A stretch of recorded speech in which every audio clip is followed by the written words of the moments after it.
Hello everybody, कैसे हैं आप सभी। मैं संजय कुमार हाजिर हूं आप सबके सामने आपका अपना स्टडी चैनल लेकर के स्टडी टिपलेट। काफ़ी समय से एक डिमांड आ रही थी कि सर हम 10th क्लास के स्टूडेंट हैं और हमारा जो एग्ज़ाम है, फाइनल एग्ज़ाम चल रहे हैं, उनमें से सबसे पहले आप हमें सोशल साइंस से हिस्ट्री के सभी शॉर्ट क्वेश्चन प्रोवाइड करवाइए विद आंसर, ताकि हम अच्छे से उस वीडियो को 2 से 3 बार देखकर सारे क्वेश्चन आसानी से हल कर सकें। तो डियर स्टूडेंट, आप लोगों का ये एक बेहतरीन कदम है। आप लोगों ने रिक्वेस्ट डाला था कि इस तरह की वीडियो हम लेकर के आए, तो आज आप लोगों के लिए बड़ा ही सुनहरा दिन है। हम आपकी डिमांड पर वो वीडियो प्रोवाइड करवाने जा रहे हैं। इस एक वीडियो में जो हिस्ट्री से हमने लिए गए हैं उनके शॉर्ट क्वेश्चन आप लोगों को प्रोवाइड करवा रहे हैं। यहाँ आप लोगों को हम बताना चाहेंगे कि ये जो क्वेश्चन हैं इनको रिवाइज करवाने के लिए और आप लोगों तक प्रोवाइड करवाने के लिए हमने जो हमारी क्षमता है, स्पीड है जो चैनल की, जो हमारी वीडियो की स्पीड है, उसको हमने हाई रखा है, ताकि कम से कम समय में ज़्यादा से ज़्यादा क्वेश्चन आप लोग जान सके। तो इस तरह की और भी बेहतरीन वीडियोस हम आप लोगों को प्रोवाइड करवाते रहेंगे। 10th क्लास के सोशल स्टडी के पेपर में अभी कुछ समय बाकी है, अतः हम 3-4 वीडियो आप लोगों तक इस समय से पहले प्रोवाइड करवाने जा रहे हैं। इसी के साथ ही 12th क्लास की ज्योग्राफी से भी हम इसी तरह की कुछ वीडियोस आप लोगों को प्रोवाइड करवाएंगे। अतः पढ़ते रहिए, सतत अभ्यास करते रहिए। भगवान से यही उम्मीद करते हैं कि आप लोगों के एग्ज़ाम बिल्कुल बढ़िया तरीके से कंप्लीट हो और आप लोगों को उसमें बहुत ही ज़्यादा अचीवमेंट प्राप्त हो। तो चलिए हम देखते हैं हमारा पहला क्वेश्चन। तो यहाँ हमारा पहला क्वेश्चन है, बड़ा ही ज़बरदस्त क्वेश्चन है आप लोगों के लिए। आप लोग इन क्वेश्चन को बिल्कुल भी मिस न करें, वीडियो को 2 से 3 बार जरूर देखें। तो पहला क्वेश्चन है, सरस्वती सिंधु सभ्यता को और किन अन्य नामों से जाना जाता है। बहुत ही बढ़िया प्रश्न है। आंसर है सिंधु सभ्यता और हड़प्पा सभ्यता। इस 2 नाम से इस सभ्यता को जाना जाता है और इसे नगरीय सभ्यता भी कहा जाता है। नेक्स्ट क्वेश्चन है, सरस्वती सिंधु सभ्यता का क्षेत्रफल कितना है। तो सरस्वती सिंधु सभ्यता का क्षेत्रफल 2,15,000 वर्ग किलोमीटर है। कितना है? 2,15,000 वर्ग किलोमीटर। हरियाणा में सरस्वती सिंधु सभ्यता के किसी एक केंद्र का नाम बताइए। तो हरियाणा में सरस्वती सिंधु सभ्यता का एक प्रसिद्ध केंद्र है और वो है बनावली। नेक्स्ट क्वेश्चन है, सरस्वती सिंधु सभ्यता का पतन कब हुआ था। तो पतन के विषय में पूछा है। पतन का मतलब होता है अंत होना। तो सरस्वती सिंधु सभ्यता का पतन 1300 ईसा पूर्व में हुआ था। 1300 ईसा पूर्व।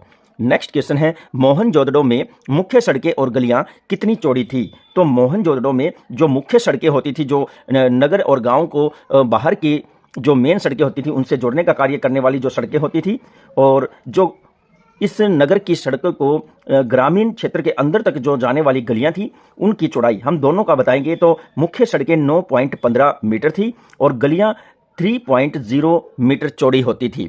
तो आप लोगों को ये याद रहना चाहिए। नेक्स्ट क्वेश्चन है, सरस्वती सिंधु सभ्यता के भवनों में किस अनुपात की ईंटों का प्रयोग होता था। तो सरस्वती सिंधु सभ्यता के जो भवन बनाए गए थे उनमें 1:2:3 का प्रयोग होता था और 1:2:4 का भी प्रयोग होता था। इस अनुपात में ईंटें बनाई जाती थी। नेक्स्ट क्वेश्चन है, सरस्वती सिंधु सभ्यता से प्राप्त प्रस्तर मूर्ति क्या होता है। एक खांचे में, एक सांचे के अंदर घोल को डालकर जब मूर्ति को बनाया जाता है और उसे आकार दिया जाता है, उसी प्रक्रिया को कहा जाता है। में सबसे उल्लेखनीय मूर्ति कौन सी है। तो सबसे उल्लेखनीय मूर्ति के विषय में पूछा है। तो 19 सेंटीमीटर लंबी खंडित पुरुष की मोहनजोदड़ो से प्राप्त एक मूर्ति है, वही सबसे उल्लेखनीय है। नेक्स्ट क्वेश्चन है, धातु की नर्तकी की मूर्ति सरस्वती सिंधु सभ्यता के किस स्थल से प्राप्त हुई। तो वो है मोहनजोदड़ो। मोहनजोदड़ो से धातु की नर्तकी की मूर्ति जो है सरस्वती सिंधु सभ्यता से संबंधित ये मूर्ति प्राप्त हुई है और ये मोहनजोदड़ो पाकिस्तान में है। नेक्स्ट क्वेश्चन है, सरस्वती सिंधु सभ्यता से प्राप्त मोहरों का आकार कैसा था, ये पूछा है। तो मोहर क्या होती हैं, आपको पता होगा, स्टैंप को कहते हैं। तो सरस्वती सिंधु सभ्यता की जो मोहर थी वो चौकोर और आयताकार दोनों तरह की होती थी। नेक्स्ट क्वेश्चन है यहाँ पर, सरस्वती सिंधु सभ्यता के नगर दुर्गों में कौन निवास करता था? तो नगर दुर्गों की बात पूछी गई है। तो ये ऊंचे स्थान पर होते थे और सामान्य लोग यहाँ नहीं रह सकते थे। यहाँ पर केवल संपन्न व्यक्ति और शासक वर्ग ही निवास करते थे। अब हम नेक्स्ट क्वेश्चन देखते हैं, सरस्वती सिंधु सभ्यता के लोगों के यातायात के मुख्य साधन क्या थे? तो सरस्वती सिंधु सभ्यता के लोगों के यातायात के मुख्य साधन थे बैलगाड़ी और नाव। अगला क्वेश्चन है, सरस्वती सिंधु सभ्यता में बाढ़ के प्रमाण किन स्थानों पर मिले हैं? तो सरस्वती सिंधु सभ्यता के दौरान बाढ़ के कुछ चिन्ह मिले हैं और वो है मोहनजोदड़ो, चहुंदड़ो और लोथल तथा भगत राव। इन स्थानों से बाढ़ के प्रमाण मिले हैं। नेक्स्ट क्वेश्चन है, हड़प्पा नामक स्थान का 1921 में उत्खनन किसने किया था? उत्खनन का मतलब है किसने खोजा था, यानी कि खोद कर निकाला था। तो उसका नाम है दयाराम साहनी। 1921 की बात करें तो दयाराम साहनी। अब है नेक्स्ट, 1922 ईस्वी में मोहनजोदड़ो नामक पूरा स्थल की खुदाई किसने की थी? तो 1922 में जो खुदाई की थी तो वह स्थान था मोहनजोदड़ो और यहाँ पर रखाल दास बनर्जी ने खुदाई की थी 1922 में। नेक्स्ट क्वेश्चन है, किस पूरा स्थल में आवासीय क्षेत्र रक्षा प्राचीर से घिरे हुए नहीं थे? तो यहाँ आप प्रश्न को समझिए, किस पूरा स्थल में आवासीय क्षेत्र जहां पर लोग निवास करते थे वो रक्षा प्राचीर से घिरे हुए नहीं थे, ये पूछा है। तो वो है धोलावीरा। नेक्स्ट है, सरस्वती सिंधु सभ्यता के किस पूरा स्थल में व्यापारी, सैनिक, अधिकारी, शिल्पी और मजदूर दो अलग अलग आवासीय क्षेत्रों में रहते थे? तो वो आपको बताना है, वो जगह है मोहनजोदड़ो। नेक्स्ट जो क्वेश्चन है वो है, सरस्वती सिंधु सभ्यता के किस स्थल से जुते हुए खेत के साक्ष्य मिले हैं? तो जुते हुए खेत के साक्ष्य कहाँ से मिले हैं? वो कालीबंगा से मिले हैं, यानी कि राजस्थान से। राखी घड़ी और भिरडाना से किसके प्रमाण मिले हैं? और ये हरियाणा से ही संबंधित है ये दोनों स्थान। तो यहाँ से मिले हैं कार्नेलियन। तो कार्नेलियन क्या होता है? यहाँ पर कुछ प्राचीन समय की ऐसे स्थान देखे गए हैं जहाँ पर विभिन्न तरह की कलाकृतियाँ बनाई जाती थी, हथियार यानी कि औजार बनाए जाते थे, ऐसी फैक्ट्रीज देखने को मिली हैं। तो बहुत ही ज़्यादा उत्कृष्ट ये स्थान रहे हैं और ये हमारे लिए एक धरोहर है। हल का नमूना सरस्वती सिंधु सभ्यता के किस पूरा स्थल से प्राप्त हुआ? तो हल के नमूने के विषय में पूछा गया है तो वो बनावली से प्राप्त हुआ है, ये भी हरियाणा से संबंधित है। नेक्स्ट क्वेश्चन है, सरस्वती सिंधु सभ्यता के किस पूरा स्थल से प्राप्त मोहर पर नाव का चित्र अंकित है? तो सरस्वती सिंधु सभ्यता के एक पूरा स्थल है जिसका नाम है मोहनजोदड़ो, वहां से ऐसी मोहर प्राप्त हुई है जहां उस पर नाव के चित्र अंकित है। नेक्स्ट क्वेश्चन है, सरस्वती सिंधु सभ्यता में बंदरगाहों के साक्ष्य किस स्थल से मिले हैं? तो बंदरगाह होने के साक्ष्य मिले हैं और वो मिले हैं लोथल से, यानी कि गुजरात से। नेक्स्ट क्वेश्चन है क्वेश्चन नंबर 22, कहाँ से प्राप्त अभिलेख से पता चलता है कि उनके मेलुहा, यानी कि मेलुहा किसे कहा गया है ये भी हम जानेंगे। कहाँ से प्राप्त अभिलेख से पता चला है कि उनके मेलुहा से व्यापारी संबंध थे? तो देखिए, मेलुहा जो है ये एसएसएस को कहा जाता है, यानी कि सरस्वती सिंधु सभ्यता को। उस समय में सरस्वती सिंधु सभ्यता को किसी क्षेत्र में मेलुहा के नाम से जाना जाता था। और कौन थे वो लोग जो इसे मेलुहा कहते थे और उनके साथ सरस्वती सिंधु सभ्यता के व्यापारिक संबंध भी थे? तो वो स्थान है मेसोपोटामिया। अब मेसोपोटामिया की बात करें तो ये क्या है? ये दो नदियों के बीच में मौजूद जो भू आकृति है, यानी कि भू क्षेत्र होता है, उसी को ही मेसोपोटामिया कहते हैं, यानी कि दो नदियों के बीच का भाग। नेक्स्ट क्वेश्चन देखते हैं, सरस्वती सिंधु सभ्यता के किस पूरा स्थल से मिट्टी की नाव के खिलौने प्राप्त हुए हैं? तो खिलौनों की बात आई है डियर स्टूडेंट, आप लोगों के फेवरेट होते हैं और यहाँ पर वो जगह जो है लोथल है और ये गुजरात में है। अब हम नेक्स्ट क्वेश्चन की बात करें तो सरस्वती सिंधु सभ्यता में तोल की इकाई कितने अनुपात में थी? तो तोल की इकाई की बात कही गई है और वो पूछा है कितने अनुपात में थी? तो वो 16 अनुपात में थी, जैसे आज आप सुनते हैं कि 16 आने या 16 टका। नेक्स्ट क्वेश्चन है क्वेश्चन नंबर 24, सरस्वती सिंधु सभ्यता के लोग किसकी पूजा करते थे? तो ये लोग मातृशक्ति की पूजा करते थे, माँ को पूजते थे। नेक्स्ट क्वेश्चन है, सरस्वती सिंधु सभ्यता के लोग किस देवता की पूजा करते थे? तो यहाँ आपको बता देते हैं, पशुपति शिव की पूजा करते थे। अब नेक्स्ट क्वेश्चन है, मोहनजोदड़ो से प्राप्त मोहर पर किस पशु का चित्र था? तो मोहनजोदड़ो से जो प्राप्त हुए हैं मोहरे, उस पर ऊंट के चित्र मिले हैं। नेक्स्ट क्वेश्चन है हमारा 27 नंबर, सरस्वती सिंधु सभ्यता के किस पूरा स्थल से फियांस की कार्यशाला के प्रमाण मिले हैं? तो फियांस क्या होती है ये आपको पता होना चाहिए। फियांस का मतलब होता है कि वो फैक्ट्री जहां पर औजार बनाए जाते हैं। एक बहुत ही बढ़िया ये क्वेश्चन है और ये वो जगह है तिगड़ाना। तो तिगड़ाना से ये मिले हैं और ये हमारे हरियाणा में ही मौजूद है। नेक्स्ट जो क्वेश्चन है वो हम देख लेते हैं क्या है। फियांस के बाद स्टेटाइट की कार्यशाला के प्रमाण सरस्वती सिंधु सभ्यता के किस स्थान से मिले हैं? तो यहाँ आपको देखना है स्टेटाइट पूछा है और इसके प्रमाण कहाँ से मिले हैं ये भी आपको बताना है। तो ये मानेरू से मिले हैं जो कि हरियाणा के भिवानी जिले में मौजूद है। नेक्स्ट क्वेश्चन है सरस्वती सिंधु सभ्यता के लोग किस वृक्ष की पूजा करते थे? तो ये लोग किस वृक्ष को पूजते थे? पीपल को। नेक्स्ट क्वेश्चन है वर्षा कम होने और सरस्वती नदी के सूख जाने से किस प्रांत की बस्तियों का विनाश हुआ होगा? तो दो नदियां हैं, दो कारण हैं, एक तो वर्षा कम होती है, दूसरा सरस्वती नदी जब सूख जाती थी तो कुछ बस्तियां उजड़ जाती थी, उनका विनाश हो जाता था। तो वो कौन सी हैं? यानी कि हरियाणा। क्वेश्चन कह रहा है कि किस पुरास्थल के उत्खनन से बाढ़ के प्रमाण मिले हैं? तो यहाँ पर बाढ़ की बात कही गई है कि बाढ़ के प्रमाण मिले हैं और वो कहाँ से मिले हैं? तो वो मिले हैं मोहनजोदड़ो से।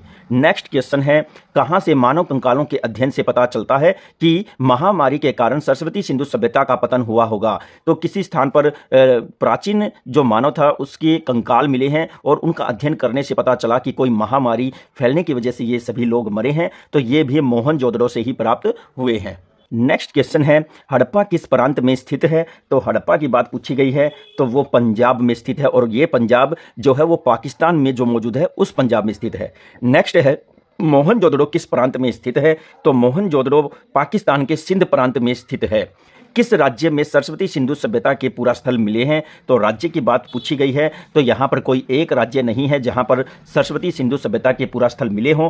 ऐसे स्थान हैं पंजाब, हरियाणा, गुजरात, ये हमारे भारत में मौजूद वो क्षेत्र हैं। और पाकिस्तान की बात करें तो वहाँ पर भी पंजाब, सिंध, खैबर, ये कुछ जिले हैं जहाँ पर सिंधु घाटी सभ्यता के पुरास्थल प्राप्त हुए हैं। नेक्स्ट क्वेश्चन देखिए, क्वेश्चन कह रहा है सरस्वती सिंधु सभ्यता का कौन सा पुरास्थल हरियाणा में स्थित है? तो हरियाणा में स्थित है पूछा है और वो जो पुरास्थल है ऐसा नहीं है कि कोई एक है, कई पुरास्थल है जैसे कि राखीगढ़ी और बनावली, मिताथल, इस तरह से तिगड़ाना, भिडाना, ये मानेरू, ये सभी सरस्वती सिंधु सभ्यता से संबंधित हैं जो कि हरियाणा में ही स्थित है। नेक्स्ट क्वेश्चन है क्वेश्चन नंबर 37 लोथल किस राज्य में स्थित है? तो लोथल की बात करें तो ये गुजरात राज्य में स्थित है। और क्वेश्चन नंबर 38 है कालीबंगा नामक पुरास्थल किस राज्य में स्थित है? तो यह राज्य है राजस्थान। अब हम डियर स्टूडेंट देखते हैं चैप्टर नंबर 2 के महत्वपूर्ण शॉर्ट क्वेश्चन जो कि परीक्षा उपयोगी क्वेश्चन है। कोई भी क्वेश्चन आप लोगों के फाइनल एग्जाम में आपको देखने को मिल सकता है। तो हमारी क्वेश्चन सीरीज का क्वेश्चन नंबर 39 हम देख लेते हैं क्या ये पूछ रहा है और किस तरह से हम इनके जवाब देने वाले हैं। बड़े ही महत्वपूर्ण क्वेश्चन है। उत्तरी मिस्र की राजधानी और राज्य चिन्ह का नाम लिखें, ये कहा है। तो उत्तरी मिस्र की राजधानी है बुटो और उसका राज्य चिन्ह है मधुमक्खी। बिल्कुल याद रखना डियर स्टूडेंट, यहाँ से एक क्वेश्चन आप लोगों से जरूर पूछा जाएगा कि उत्तरी मिस्र की राजधानी का नाम तो है बुटो और उसका राज्य चिन्ह जो है, तो राज्य चिन्ह कौन सा है? वो है मधुमक्खी। नेक्स्ट क्वेश्चन है 40 नंबर मिस्र के ज्ञान को दुनिया तक ले जाने में किस शासक ने महत्वपूर्ण भूमिका अदा की? तो मिस्र का जो ज्ञान था उसे दुनिया तक फैलाने में एक राजा ने बहुत ही ज्यादा महत्वपूर्ण भूमिका अदा की थी और वो था फ्रांस का शासक नेपोलियन। सिकंदर ने मिस्र पर कब अधिकार किया था? तो ये आपसे पूछा गया है। तो 332 ईसा पूर्व में सिकंदर ने मिस्र पर अधिकार कर लिया था।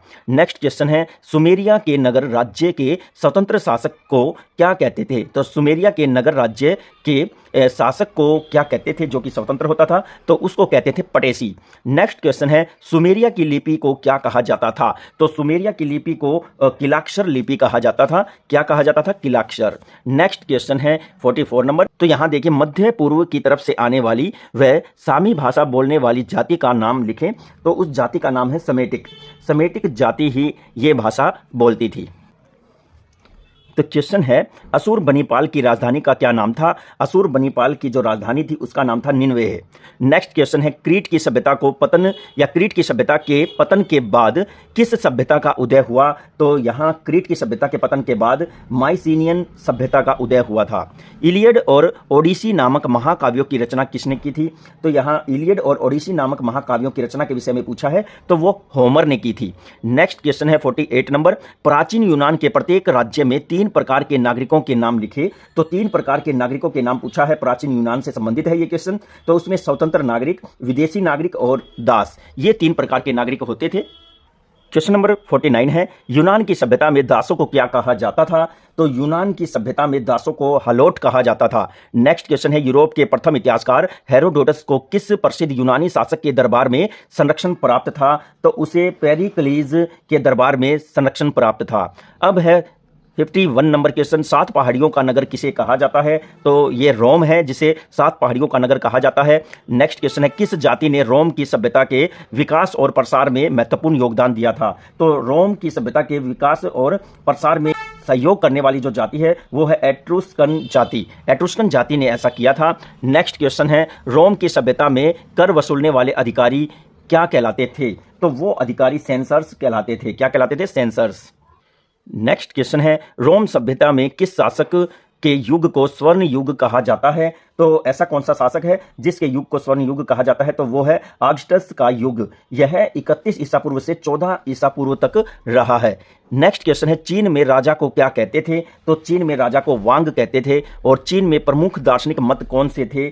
चीन के प्रमुख दार्शनिक मत थे कन्फ्यूशियस और लाओ त्से। नेक्स्ट क्वेश्चन है 57, माया सभ्यता में राज्यों के मुखिया किस नाम से जाने जाते थे? तो राज्यों के मुखिया माया सभ्यता में किस नाम से जाने जाते थे? असली पुरुष और हेलेक यूनिक। असली पुरुष या फिर हेलेक यूनिक के नाम से जाने जाते थे। माया सभ्यता का पंचांग कब शुरू किया गया था? माया सभ्यता का पंचांग 3114 ईसा पूर्व में शुरू किया गया था। बहुत ही बढ़िया क्वेश्चन है। फिर है, मिस्र की सभ्यता का विकास कितने वर्ष पूर्व हो गया था? ये पूछा है। तो 7000 वर्ष पूर्व मिस्र की सभ्यता का विकास हो गया था। नेक्स्ट क्वेश्चन क्या पूछा गया है, देखते हैं। तो यह है, नील नदी का वरदान किसे कहा जाता है? नील नदी का वरदान मिस्र को कहा जाता है। ईटे, मेतु होतेप और अमन होतेप, सेनवो, सेरेंत मिस्र में किस युग के प्रमुख शासक थे? तो ये सामंतवादी युग के प्रमुख शासक थे। नेक्स्ट क्वेश्चन की अगर बात करें 62 नंबर, मिस्र में लगभग कितने राजवंशों ने 3100 वर्षों तक शासन किया? तो 31 राजवंश ही हुए हैं जिन्होंने मिस्र में 3100 वर्षों तक शासन किया। प्राचीन मिस्र में नील का देवता कौन था? तो वो था ओसिरिस। ओसिरिस नील का देवता था और नील एक नदी है। अब हम बात करते हैं, मिस्र की सभ्यता में फराओ और सामंतों के मकबरों को क्या कहा जाता था?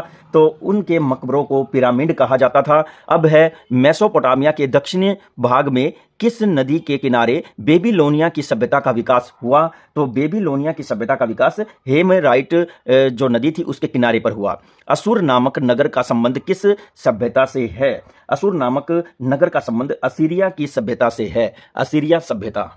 नेक्स्ट क्वेश्चन है, नीसी, अमी, जादूगा, नेबूचडनेस्सर और गदांस के साइट, ससियादाद और नोवोपोलिसर नामक शासकों का संबंध किस सभ्यता से है? और ये बेबीलोनिया जो सभ्यता थी उससे संबंधित हैं ये सभी शासक। किस सभ्यता के सभी राजा पुराने महल को त्याग कर अपने लिए नए महलों का निर्माण करवाते थे? और ये जो सभ्यता हुई है ये असीरिया सभ्यता हुई है। मेसोपोटामिया सभ्यता में वनस्पति और कृषि का देवता कौन होता था? तो इस सभ्यता में वनस्पति और कृषि का जो देवता होता था वो तमुज होता था। तमुज। मेसोपोटामिया सभ्यता में नरगल किसकी देवता थे? तो नरगल के विषय में पूछा है और ये किसके देवता थे? ये थे प्लेग का देवता। प्लेग जो बीमारी होती है उसका देवता इसे कहा जाता था। अब नेक्स्ट क्वेश्चन है, यहाँ पर अगर हम देखें तो 71 नंबर क्वेश्चन है, नोसन्स और फिस्टस ट्राई किस सभ्यता के गढ़ थे? तो बहुत ही बढ़िया ये क्वेश्चन है। यहाँ पर बताएंगे हम आपको, ये यूनान सभ्यता के गढ़ थे। नेक्स्ट क्वेश्चन है, यूनानी सभ्यता में लौह युग का काल क्या था? तो यूनानी सभ्यता में लौह युग का काल था 800 ईसा पूर्व से 500 ईसा पूर्व। नेक्स्ट क्वेश्चन है 73, हिस्टोरिका नामक ग्रंथ की रचना की। हिस्टोरिका नामक ग्रंथ की रचना हेरोडोटस ने की थी। नेक्स्ट क्वेश्चन है, हेलेनिस्टिक युग निम्नलिखित में से किस सभ्यता से संबंधित था? तो ये यूनान की सभ्यता से संबंधित था। बहुत ही अच्छे से हमने कम समय में जल्दी से हम 75 नंबर क्वेश्चन पर आ गए हैं डियर स्टूडेंट, और हम इस चैप्टर को भी जल्द ही क्लियर करने वाले हैं। नेक्स्ट क्वेश्चन है, सिकंदर अपने पिता फिलिप का वध करके कहाँ का शासक बना था? तो सिकंदर मकदूनिया का शासक बना था अपने पिता का वध करके। नेक्स्ट क्वेश्चन है, यूनानी सभ्यता में स्वतंत्र श्रमिकों को क्या कहा जाता था? यूनानी सभ्यता में स्वतंत्र श्रमिकों को थेटस कहा जाता था। यूनानी सभ्यता में समुद्र का देवता कौन था? ये पूछा है। तो समुद्र का देवता पोसीडोन था। कौन था? पोसीडोन। नेक्स्ट क्वेश्चन है, रोम का प्रथम सम्राट कौन था? तो रोम का प्रथम सम्राट था रोमुलस। नेक्स्ट क्वेश्चन है, रोम की सभ्यता में शांति व्यवस्था बनाए रखने वाले पदाधिकारी को क्या कहते थे? तो शांति व्यवस्था बनाए रखने वाले पदाधिकारी जो रोम में होते थे उनको एल्डीज कहा जाता था। क्या कहा जाता था? एल्डीज। 80 नंबर क्वेश्चन है, रोम सभ्यता में युद्ध का देवता कौन था? तो रोम सभ्यता में युद्ध का देवता मार्स को कहा जाता था। और क्वेश्चन नंबर 81 है, पीला सम्राट किस चीनी शासक को कहा जाता था? चीन का एक शासक था जिसे पीला सम्राट के नाम से जाना जाता था और वो था हुआंग टी। नेक्स्ट क्वेश्चन है 82 नंबर, चीनी सभ्यता में गांवों के समूह को क्या कहा जाता था? गांव के समूह को चीन की सभ्यता में हीन कहा जाता था, हीन। 83 नंबर क्वेश्चन है, चीन में विद्वान, अध्यापक और उच्च शिक्षा प्राप्त व्यक्ति को क्या कहा जाता था? तो मदारिन के नाम से उसको जाना जाता था। नेक्स्ट क्वेश्चन है, माया सभ्यता में हेलेक यूनिक के अधीन अन्य शहरों के सरदारों को क्या कहा जाता था? तो इन सरदारों को बाता बोब कहा जाता था। बहुत ही बढ़िया क्वेश्चन है। नेक्स्ट 85 नंबर क्वेश्चन है, कौन सी सभ्यता अपने आप में कोई साम्राज्य या राजनीतिक इकाई नहीं थी, अपितु छोटे छोटे गांवों, कस्बों एवं नगरों की सांस्कृतिक इकाई थी? तो ये एक बहुत ही बढ़िया क्वेश्चन है। और वो कौन सी सभ्यता थी? वो थी माया सभ्यता, जो कि अपने आप में एक साम्राज्य और राजनीतिक इकाई नहीं थी। ये गांवों और कस्बों तथा नगरों की सांस्कृतिक इकाई थी। नेक्स्ट क्वेश्चन है, कन्फ्यूशियस किस देश के दार्शनिक थे? तो ये चाइना के थे। नेक्स्ट क्वेश्चन है, मिस्र के शासक किस देवता को अपना इष्ट देवता मानते थे? तो ये आपको बताना है। क्वेश्चन है, शास्त्रों में धर्म के कितने लक्षण बताए गए हैं? तो शास्त्रों में धर्म के 10 लक्षण बताए गए हैं। सेकंड क्वेश्चन है, सदैव बने रहने वाला सत्य जिसका न आदि और न अंत क्या कहलाता है? तो ऐसा सत्य जिसका कोई आदि और अंत नहीं होता, तो वह है सनातन। फिर नेक्स्ट क्वेश्चन है, वैदिक दर्शन क्या है? वैदिक दर्शन की अगर हम बात करें तो वैदिक दर्शन वह आचार संहिता है जिसमें हम आदर्श जीवन जीने की कला सीखते हैं। नेक्स्ट क्वेश्चन है, यजुर्वेद के 2 भागों के नाम लिखें। तो यजुर्वेद के 2 भाग हैं, शुक्ल यजुर्वेद और कृष्ण यजुर्वेद। नेक्स्ट क्वेश्चन है, अर्थवेद में कुल कितने मंत्र हैं? अर्थवेद में 5987 मंत्र है।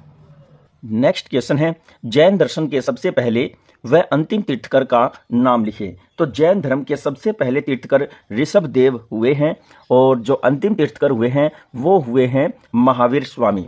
तो जैन धर्म की नींव रखने वाले यानी कि जो ऋषभ देव हैं वो पहले तीर्थकर कहलाए हैं। और फिर उसके बाद जो सबसे ज़्यादा जैन धर्म को प्रसारित करते हैं तो वो थे महावीर जैन। नेक्स्ट क्वेश्चन है, महावीर स्वामी के बचपन का नाम क्या था? तो महावीर स्वामी के बचपन का नाम वर्धमान था। क्या नाम था? वर्धमान। नेक्स्ट क्वेश्चन है, महावीर स्वामी ने किस वृक्ष के नीचे ज्ञान प्राप्त किया था? तो महावीर स्वामी को किस वृक्ष के नीचे ज्ञान की प्राप्ति हुई थी? तो वो वृक्ष था साल का वृक्ष। नेक्स्ट क्वेश्चन है, अस्तेय का क्या अर्थ है? अस्तेय का अर्थ पूछा है तो इसका अर्थ होता है चोरी ना करना, यानी कि जो वस्तु अपनी नहीं है उसे नहीं लेना, सामने वाले की इच्छा के विरुद्ध नहीं लेना और या फिर बगैर पूछे नहीं लेना। दूसरा, फिर आगे हम नेक्स्ट क्वेश्चन देखते हैं, महात्मा बुद्ध के माता पिता का नाम क्या था? तो महात्मा बुद्ध के माता का नाम था महादेवी और पिता का नाम था शुद्धोधन। बहुत ही बढ़िया प्रश्न है ये। नेक्स्ट क्वेश्चन है, महात्मा बुद्ध ने अपना शरीर कब और कहाँ त्यागा था? तो महात्मा बुद्ध ने अपना शरीर 483 ईसा पूर्व में कुशीनगर नामक स्थान पर त्यागा था। तो ये आप लोगों के लिए अति महत्वपूर्ण क्वेश्चन है। नेक्स्ट क्वेश्चन है, द्वितीयक बौद्ध संगीति के बाद बौद्ध दर्शन कौन से 2 भागों में विभक्त हो गया था? यानी कि जो दूसरी बौद्ध संगति हुई थी उसके बाद बौद्ध जो दर्शन था वो कितने भागों में बट गया, ये पूछा है। तो वो 2 भागों में बट गया था, एक था हीनयान और दूसरा था महायान। 100 नंबर क्वेश्चन है हमारी वीडियो सीरीज का, भारत में प्रमुख बौद्ध राजाओं के नाम लिखें। तो भारत में बौद्ध धर्म को अपनाने वाले और उसको फैलाने वाले बहुत से राजा हुए हैं। उनमें से कुछ प्रमुख राजा इस प्रकार हैं, अजात शत्रु, सम्राट अशोक, कनिष्क तथा हर्षवर्धन, ये प्रमुख राजा हुए हैं। नेक्स्ट क्वेश्चन है, मन में पैदा होने वाली तृष्णा या वासना रूपी अग्नि का बुझा देने पर, अग्नि को बुझा देने पर मोक्ष प्राप्त हो सकता है, यह कथन किसका है? तो इस कथन के विषय में हम आप लोगों को बताएंगे कि महात्मा बुद्ध ने यह कथन कहे थे कि मन में पैदा होने वाली तृष्णा और वासना रूपी अग्नि को बुझा देने पर मोक्ष प्राप्त हो सकता है। नेक्स्ट क्वेश्चन है, पारसी दर्शन का जन्म कहाँ हुआ था? तो पारसी दर्शन का जन्म फारस में हुआ था और ये फारस कहाँ है? आज ईरान क्षेत्र को फारस कहा जाता है। नेक्स्ट क्वेश्चन है, पारसियों का सबसे बड़ा देवता कौन था? तो पारसियों का सबसे बड़ा देवता सूर्य था।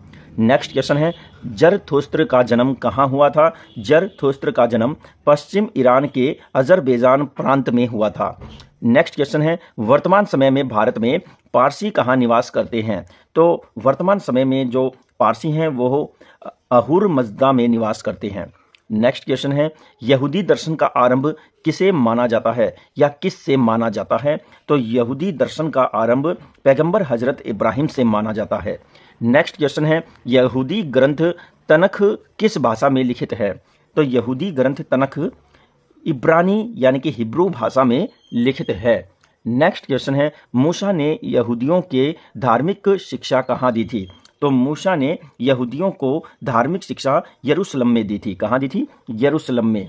नेक्स्ट क्वेश्चन है और वो कह रहा है अतिथि प्रिय हिंदू राजा ने किस यहूदी नेता को उपाधि और जागीर प्रदान की थी? तो यहाँ आप लोग समझें कि जोसेफ नाम का वो राजा था। नेक्स्ट क्वेश्चन है कन्फ्यूशियस नामक समाज सुधारक का संबंध किस देश से है? तो कन्फ्यूशियस नामक जो समाज सुधारक हुए हैं वो चीन से संबंधित है। नेक्स्ट क्वेश्चन है अस्तेय का अर्थ क्या है? ये एक बार हम आप लोगों को बता चुके हैं लेकिन इसका अर्थ फिर से बताना चाहेंगे। अस्तेय का अर्थ है चोरी ना करना। नेक्स्ट क्वेश्चन है प्राचीनतम वेद कौन सा है? तो सबको पता है ऋग्वेद ही प्राचीनतम वेद है। नेक्स्ट क्वेश्चन है ब्रह्म जीव और जगत का ज्ञान किसकी मूल शिक्षा है? तो ब्रह्म जीव और जगत का ज्ञान जो है वो उपनिषद की शिक्षा है। अब यहाँ पर हम बात करते हैं महावीर स्वामी की माता का क्या नाम था? तो महावीर स्वामी की माता का नाम त्रिशला था। नेक्स्ट क्वेश्चन है महावीर स्वामी को निर्वाण की प्राप्ति कब हुई? तो महावीर स्वामी को 527 ईसा पूर्व में निर्वाण की प्राप्ति हुई थी। नेक्स्ट क्वेश्चन है दिगंबर व श्वेतांबर किस दर्शन से संबंधित हैं? दिगंबर और श्वेतांबर जैन दर्शन से संबंधित हैं। नेक्स्ट क्वेश्चन है मोह वासना से दूर रहकर ज्ञान व शक्ति प्राप्त करना तथा आवश्यकता से अधिक किसी वस्तु का प्रयोग न करना तथा ज्ञानेंद्रियों या इंद्रियों पर संयम रखना क्या कहलाता है? तो इसका आंसर है ब्रह्मचर्य। इसी परिस्थिति को ब्रह्मचर्य कहते हैं। नेक्स्ट क्वेश्चन है आवश्यकता से अधिक संग्रह न करना क्या कहलाता है? तो आवश्यकता से अधिक संग्रह न करना क्या कहलाता है? अपरिग्रह कहलाता है। अपरिग्रह यानी कि किसी वस्तु के लिए मोह उत्पन्न नहीं होने देना। नेक्स्ट क्वेश्चन है महावीर स्वामी को निर्वाण की प्राप्ति कहाँ हुई थी? तो महावीर स्वामी को निर्वाण की प्राप्ति हुई थी पावापुरी। नेक्स्ट क्वेश्चन है महात्मा बुद्ध का जन्म कब हुआ था? महात्मा बुद्ध का जन्म 563 ईसा पूर्व में हुआ था। और महात्मा बुद्ध का जन्म कहाँ हुआ था ये पूछा है तो लुम्बिनी नामक स्थान है नेपाल में, वहाँ पर महात्मा बुद्ध का जन्म हुआ था। नेक्स्ट क्वेश्चन देखते हैं महात्मा बुद्ध के ज्ञान प्राप्त करने की घटना को क्या कहा गया है? तो महात्मा बुद्ध के ज्ञान प्राप्त करने की घटना को संबोधि कहा गया है। और महात्मा बुद्ध के बचपन का नाम क्या था? तो ये भी आपको बताना है। तो महात्मा बुद्ध के बचपन का नाम सिद्धार्थ था। नेक्स्ट क्वेश्चन है गौतम बुद्ध ने किस नदी के तट पर अपने 5 साथियों के साथ उरुवेला के वन में कठोर तपस्या की थी? तो वो था निरंजना वन। निरंजना वन में गौतम बुद्ध ने ये कठिन तपस्या की थी। नेक्स्ट क्वेश्चन है महात्मा बुद्ध द्वारा दिए गए पहले उपदेश को क्या कहा गया है? तो महात्मा बुद्ध के द्वारा दिए गए पहले उपदेश को धर्म चक्र प्रवर्तन कहा गया है। नेक्स्ट क्वेश्चन है सम्राट अशोक ने बौद्ध दर्शन के प्रयास के लिए कितने स्तूपों का निर्माण करवाया? तो सम्राट अशोक ने 84,000 स्तूप बनवाए हैं। नेक्स्ट क्वेश्चन है जरथुस्त्र की माता का क्या नाम था? तो जरथुस्त्र की माता का नाम दुधोवा था। दुधोवा। नेक्स्ट क्वेश्चन है भारत में कौन से दर्शन के लोग नारियल व ताड़ के पेड़ उगाने के साथ साथ बड़े बड़े व्यवसाय भी कर रहे हैं? तो वो जो क्षेत्र के लोग हैं वो है पारसी। नेक्स्ट क्वेश्चन है किस दर्शन के लोग अपने शवों को ऊंची मीनार व खुला छोड़ देते थे जिसे दखमा या टावर ऑफ साइलेंस कहते हैं? तो वो पारसी धर्म के लोग होते थे जो अपने मरे हुए लोगों के शवों को ऊंची मीनार या फिर किसी टावर पर छोड़ देते थे और इसे दखमा कहा जाता है या फिर इसी स्थान को टावर ऑफ साइलेंस भी कहा जाता है। नेक्स्ट क्वेश्चन देखते हैं यहूदी ईसाई मुसलमान तीनों दर्शनों के लोग किसे अपना पितामह मानते हैं? तो यहाँ आप देखिए एक बहुत ही बढ़िया क्वेश्चन है और इसको आप समझें इब्राहिम के नाम से। तो ये किसे पितामह मानते हैं? इब्राहिम को। नेक्स्ट क्वेश्चन है यहूदियों के पूजा स्थल को क्या कहा जाता है? तो इनके पूजा स्थल को सिनागोग कहा जाता है। सिनागोग। नेक्स्ट क्वेश्चन है, भारत में यहूदियों ने किस राज्य में प्रवेश किया? तो यहूदियों ने सबसे पहले भारत के किस राज्य में प्रवेश किया? तो वो राज्य केरल है। नेक्स्ट क्वेश्चन है, यहूदी दर्शन के अनुसार मानव जाति की पहचान क्या है? तो इसका आंसर है नैतिकता। फिर है, कन्फ्यूशियस ने किस आयु में सरकारी नौकरी की थी? तो कन्फ्यूशियस ने किस आयु में कहा है? तो वो 17 वर्ष की आयु में सरकारी नौकरी उन्होंने की थी। नेक्स्ट क्वेश्चन है, कन्फ्यूशियस कौन थे? कन्फ्यूशियस समाज सुधारक थे और ये चाइना से संबंध रखते थे।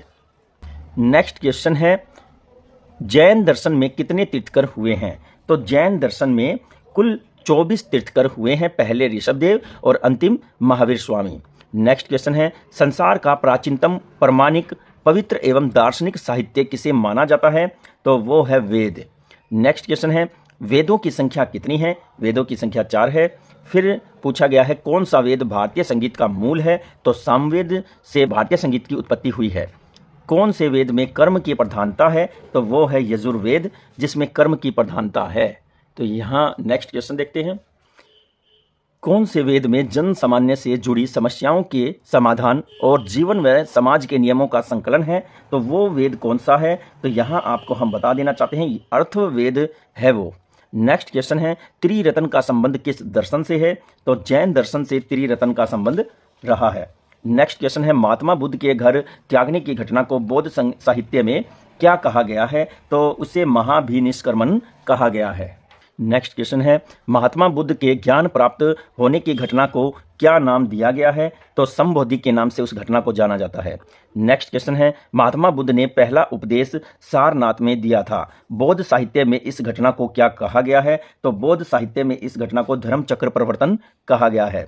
नेक्स्ट क्वेश्चन है, महात्मा बुद्ध के शरीर त्यागने की घटना को बौद्ध साहित्य में क्या नाम दिया गया है? तो यहाँ पर महापरिनिर्वाण का नाम शरीर त्यागने की घटना को दिया गया है। नेक्स्ट क्वेश्चन है, गौतम बुद्ध की मृत्यु कब हुई? तो गौतम बुद्ध की मृत्यु 483 ईसा पूर्व में हुई। महावीर स्वामी का संबंध किस दर्शन से है? तो महावीर स्वामी का संबंध जैन दर्शन से है।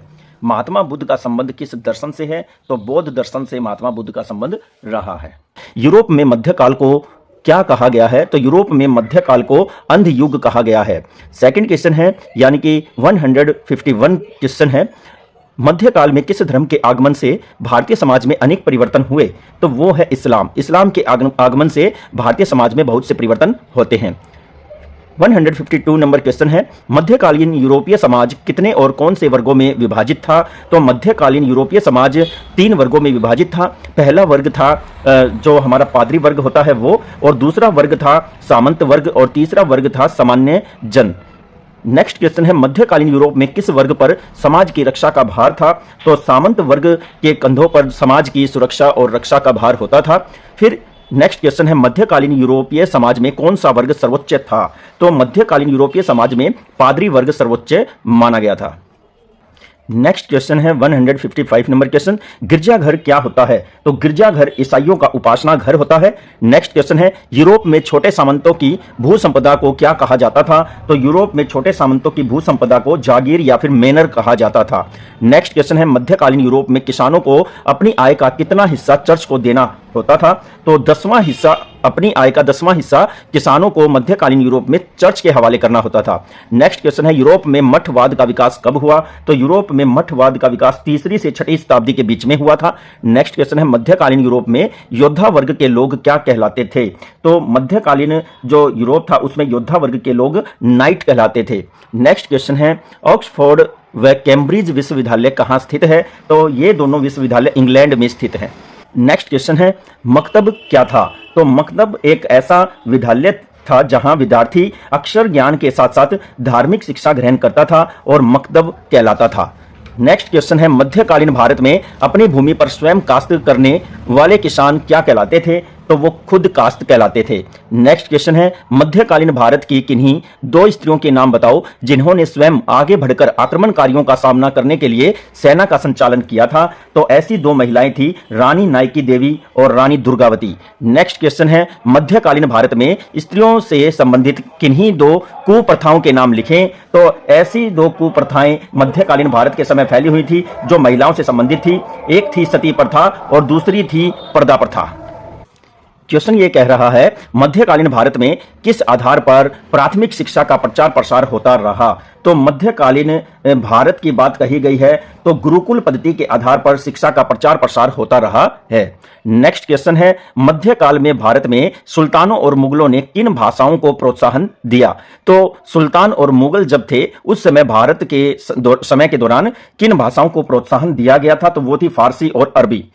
नेक्स्ट क्वेश्चन है 167 नंबर क्वेश्चन, मध्यकाल में भारत पर विदेशी आक्रमण किन उद्देश्यों से प्रेरित थे। तो ये जो आक्रमण है ये साम्राज्य विस्तार, धन की लूट और इस्लाम का प्रसार आदि उद्देश्यों से प्रेरित थे। नेक्स्ट क्वेश्चन देखते हैं मध्यकाल में भारतीय समाज को कर्मकांडों, अंधविश्वासों तथा भेदभावों से मुक्त कर उसके आत्मविश्वास एवं आत्मसम्मान को जागृत करने के लिए किस आंदोलन का उदय हुआ था। तो वो आंदोलन था भक्ति आंदोलन। नेक्स्ट क्वेश्चन है किन्हीं दो भक्ति संतों के नाम लिखें। तो किन्हीं दो भक्ति संतों के नाम पूछा है, तो नंबर 1 रामानंद और नंबर 2 सूरदास। नेक्स्ट क्वेश्चन है 170 नंबर क्वेश्चन, निजामुद्दीन औलिया, शेख फरीद तथा सलीम चिश्ती कौन थे। तो ये तीनों ही सूफी संत हुए हैं।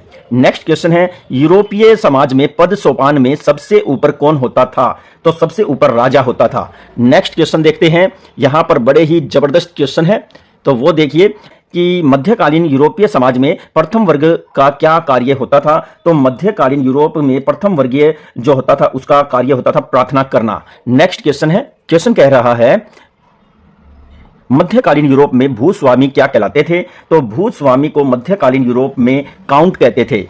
नेक्स्ट क्वेश्चन है ईसाई धर्म में प्रक्षालन करने या किसी व्यक्ति को चर्च की सदस्यता देने के लिए की जाने वाली धार्मिक क्रिया क्या कहलाती थी। तो उसे बपतिस्ता कहते थे, बपतिस्ता। नेक्स्ट क्वेश्चन है किसको विलेन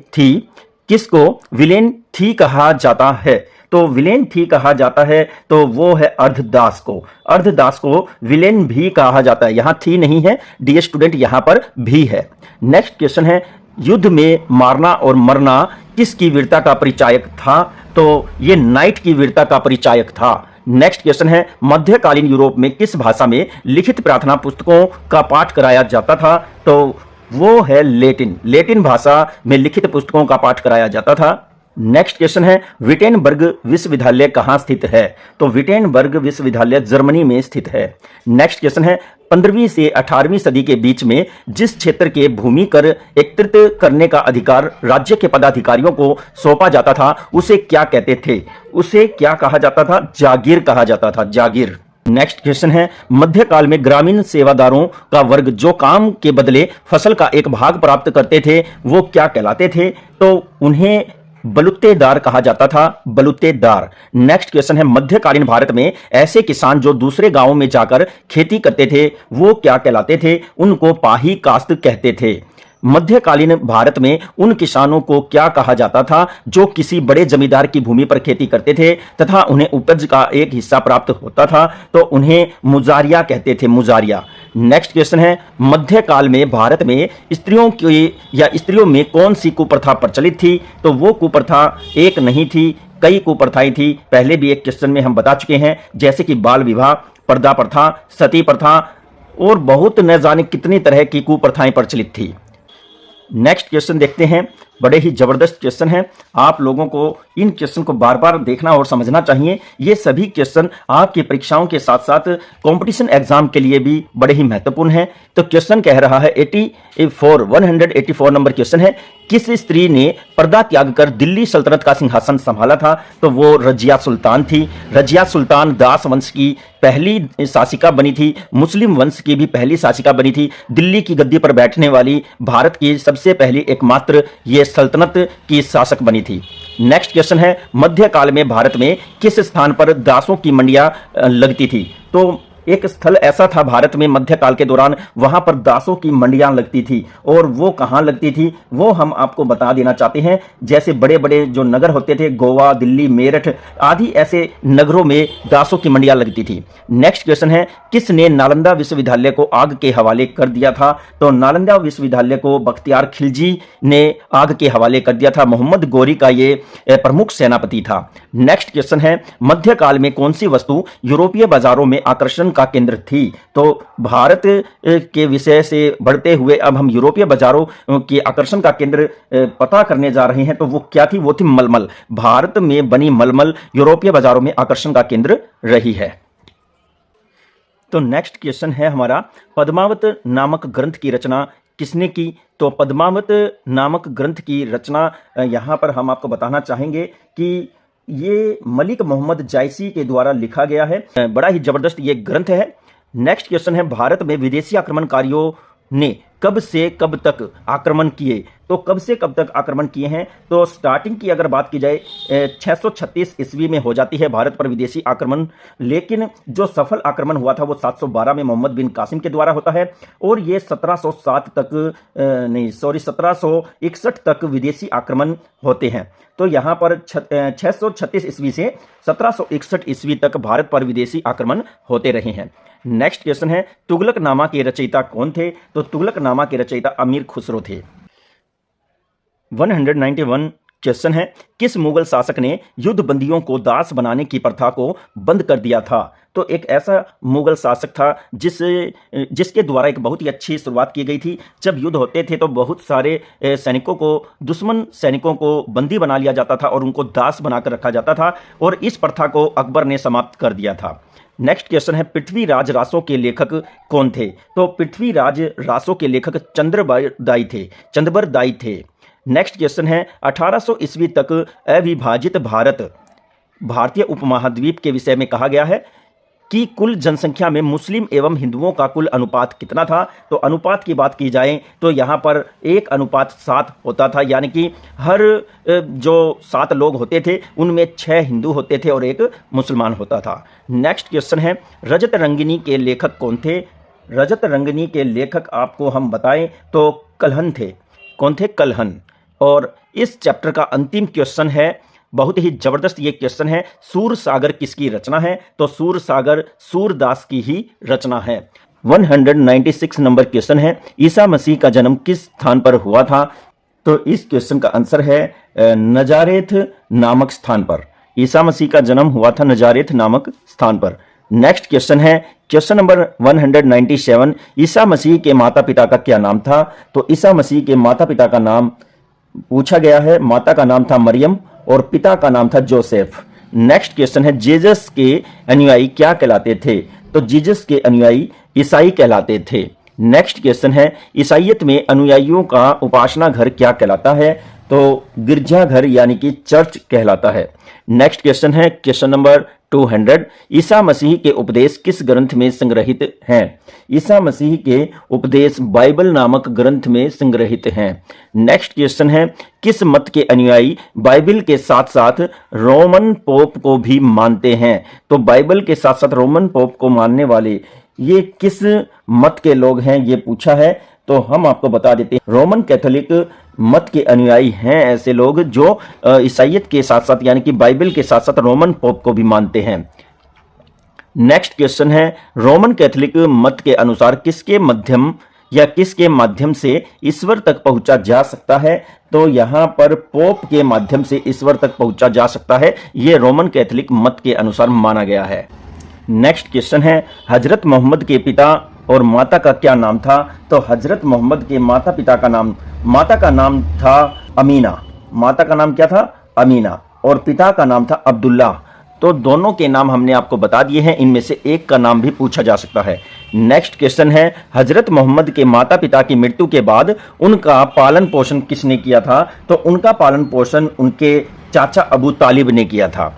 नेक्स्ट क्वेश्चन है, हजरत मोहम्मद का विवाह किसके साथ हुआ था? हजरत मोहम्मद का विवाह खदीजा नामक एक धनवान विधवा महिला के साथ हुआ था।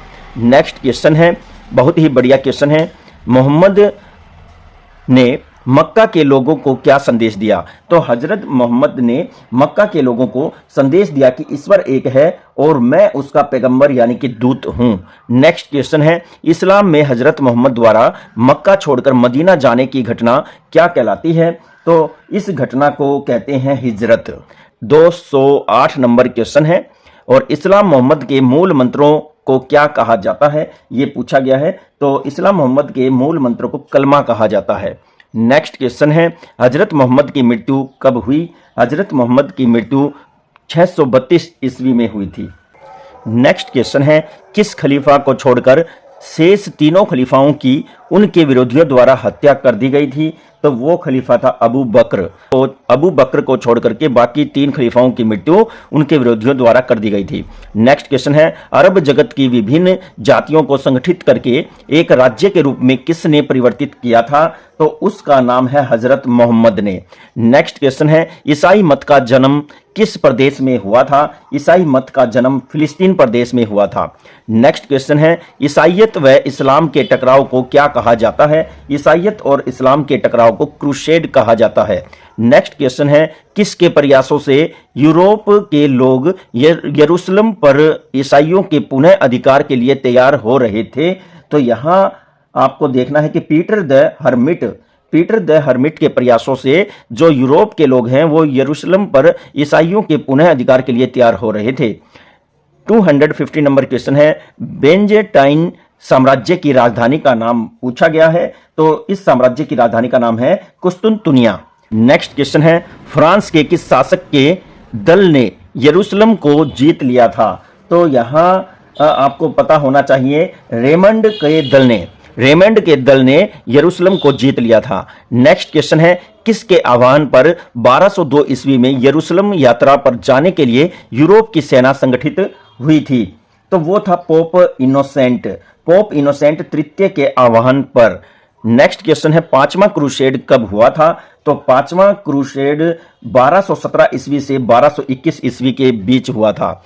नेक्स्ट क्वेश्चन है आठवें क्रूसेड के समय फ्रांस का राजा कौन था? आठवें क्रूसेड के समय लुई नौवां फ्रांस का राजा था। नेक्स्ट क्वेश्चन है ईसाइयत व इस्लाम के टकराव का पोप की शक्ति पर क्या प्रभाव पड़ता है? यह पूछा गया है। पोप की शक्ति में वृद्धि हो जाती है। नेक्स्ट क्वेश्चन है कोलंबस ने अमेरिकी महाद्वीप की खोज कब की थी? तो 1492 ईस्वी में कोलंबस ने अमेरिकी महाद्वीप की खोज की थी। नेक्स्ट क्वेश्चन है ईसा मसीह का जन्म कब हुआ था? ईसा मसीह का जन्म 6 ईसा पूर्व में हुआ था। 223 नंबर क्वेश्चन है ईसाइयत का पवित्र ग्रंथ कौन सा है? ईसाइयत का पवित्र ग्रंथ बाइबिल है। नेक्स्ट क्वेश्चन है ईसा मसीह के प्रमुख शिष्य कौन थे? ईसा मसीह के प्रमुख शिष्य संत पौल और संत पीटर। ये और आप लोग इन दोनों को ऑप्शन में भी पा सकते हैं, यह भी ध्यान रखना है। संत पौल और संत पीटर दोनों ही ईसा मसीह के प्रिय शिष्य थे। नेक्स्ट क्वेश्चन है किसने 15वीं शताब्दी में ईसाई पोप की निरंकुशता और ईसाई मत में फैले अंधविश्वास के विरुद्ध आवाज उठाई? तो इसका आंसर है मार्टिन लूथर ने। नेक्स्ट क्वेश्चन है हजरत मोहम्मद का जन्म कब हुआ था? हजरत मोहम्मद का जन्म 570 ईस्वी में हुआ था। हिजरत की घटना कब हुई? यह पूछा गया है। 622 ईस्वी में हिजरत की घटना होती है। इस्लाम की पवित्र पुस्तक का नाम क्या है? तो इस्लाम की पवित्र पुस्तक का नाम कुरान है। खलीफाओं का कार्यकाल कितने वर्ष का था? यह पूछा है। तो 29 वर्ष का कार्यकाल खलीफाओं का होता था। नेक्स्ट क्वेश्चन है मेंजी कट की लड़ाई कब हुई थी? तो मेंजी कट की लड़ाई 1071 में हुई थी।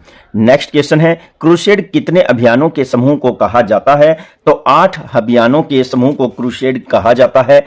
नेक्स्ट क्वेश्चन है रमजान के महीने में इस्लाम के अनुयायियों को जो व्रत रखना पड़ता है उसे क्या कहते हैं? उसे रोजा कहा जाता है। नेक्स्ट क्वेश्चन है किस स्थान पर ईसा मसीह को सूली पर चढ़ाया गया था? तो इज़राइल नामक स्थान पर ईसा मसीह को सूली पर चढ़ाया गया था। नेक्स्ट क्वेश्चन है 1144 ईस्वी में मुसलमानों ने किस स्थान पर अधिकार कर लिया था? तो एडेसा नामक स्थान पर मुसलमानों ने अधिकार कर लिया था 1144 में।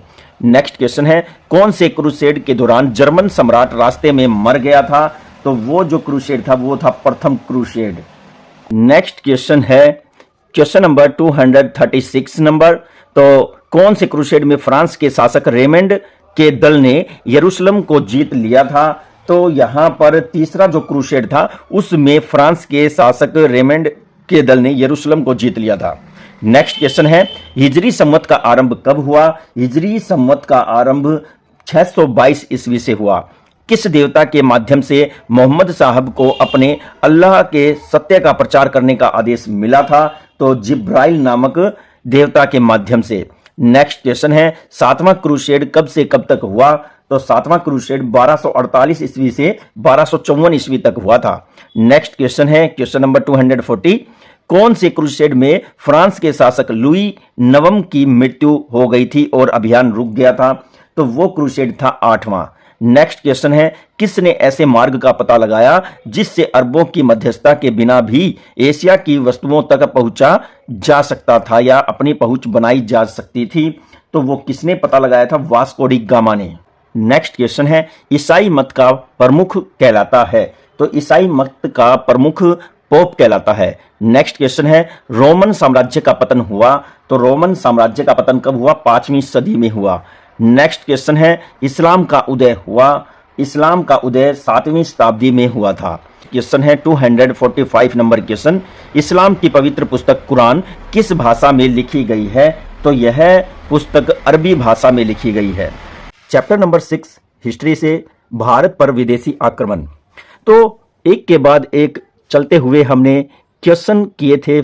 245 नंबर क्वेश्चन हम कर चुके हैं। अब नंबर है 246 नंबर क्वेश्चन कह रहा है, भारत का कौन सा भाग विदेशी आक्रमणकारियों का मुख्य प्रवेश द्वार माना जाता था? तो वो है उत्तर पश्चिमी भाग। नेक्स्ट क्वेश्चन है, अरबों ने भारत पर पहला आक्रमण कहां किया था? तो यहां इस क्वेश्चन का आंसर है मुंबई के निकट थाना नामक बंदरगाह पर।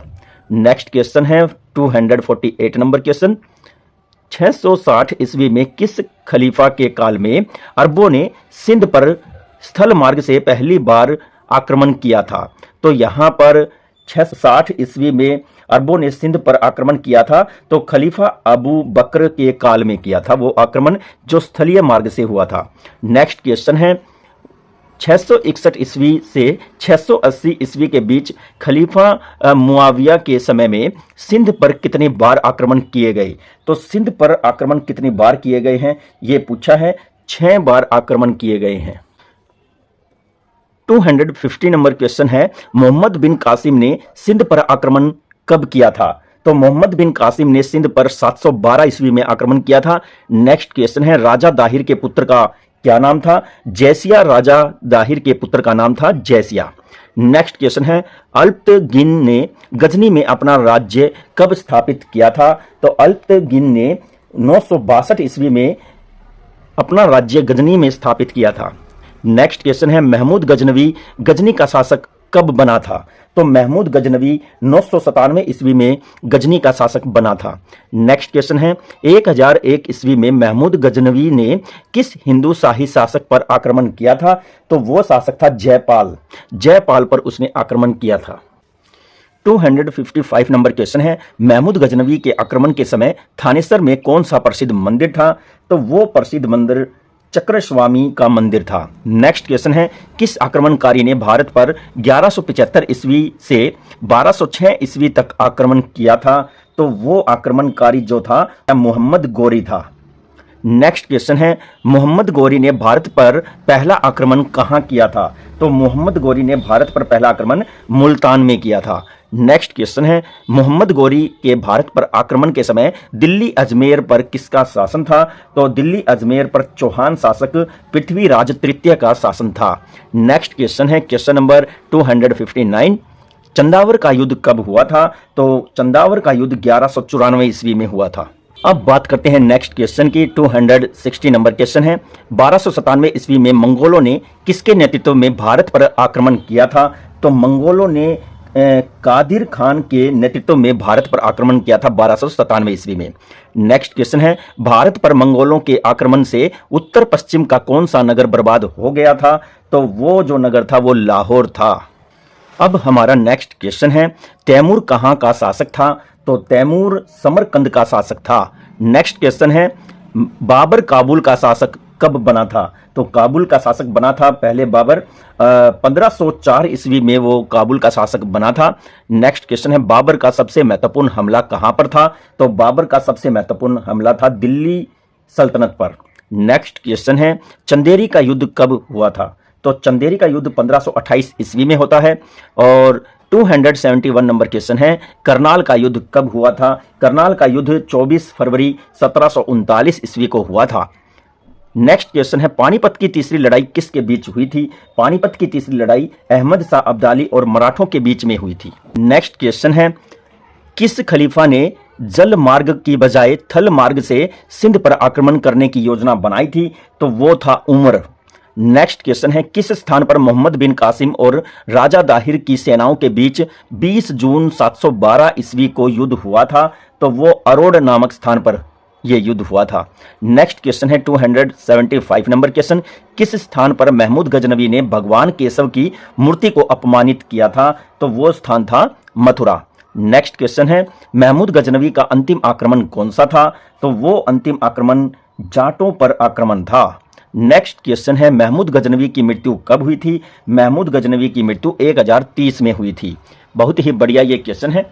नेक्स्ट क्वेश्चन है हिंदू शाही वंश के शासक जयपाल, आनंदपाल और त्रिलोचन पाल एवं भीमपाल ने कब से कब तक महमूद गजनवी के आक्रमणों का प्रतिरोध किया था? तो ये 1001 से लेकर के 1026 तक इन सभी राजाओं ने महमूद गजनवी के आक्रमणों का प्रतिरोध किया था। नेक्स्ट क्वेश्चन है मोहम्मद गोरी के भारत पर आक्रमण के समय कन्नौज का शासक कौन था? जयचंद राठौड़ जो है कन्नौज का उस समय शासक होता था। नेक्स्ट क्वेश्चन है 279 नंबर क्वेश्चन नायकी देवी के नेतृत्व में अनहिलवाड़ा की सेना ने आबू पर्वत के निकट किस स्थान पर मोहम्मद गोरी का सामना किया था? तो मोहम्मद गोरी का सामना नायकी देवी की सेना ने कायांद्रा नामक स्थान पर किया था और ये आबू के पर्वत के निकट है। नेक्स्ट क्वेश्चन है मोहम्मद गोरी ने सरहिंद पर कब विजय प्राप्त की थी? 1190 ईस्वी में। नेक्स्ट क्वेश्चन है 281 नंबर क्वेश्चन मोहम्मद गोरी के सेना नायक बख्तियार खिलजी ने बंगाल की राजधानी नादिया पर कब आक्रमण किया था? तो नादिया पर आक्रमण किया था बख्तियार खिलजी ने 1198 ईस्वी में। नेक्स्ट क्वेश्चन है मोहम्मद गोरी की मृत्यु कब हुई थी? मोहम्मद गोरी की मृत्यु 1206 ईस्वी में हुई थी। नेक्स्ट क्वेश्चन है मंगोलों ने मुल्तान कब जीता था? तो मंगोलों ने मुल्तान को 1245 में जीता था। नेक्स्ट क्वेश्चन है भारत पर मंगोलों का अंतिम आक्रमण 1327 ईस्वी में किसके नेतृत्व में किया गया था? तो अंतिम आक्रमण 1327 में मंगोलों ने तार मसीरीन खान के नेतृत्व में यह आक्रमण किया था।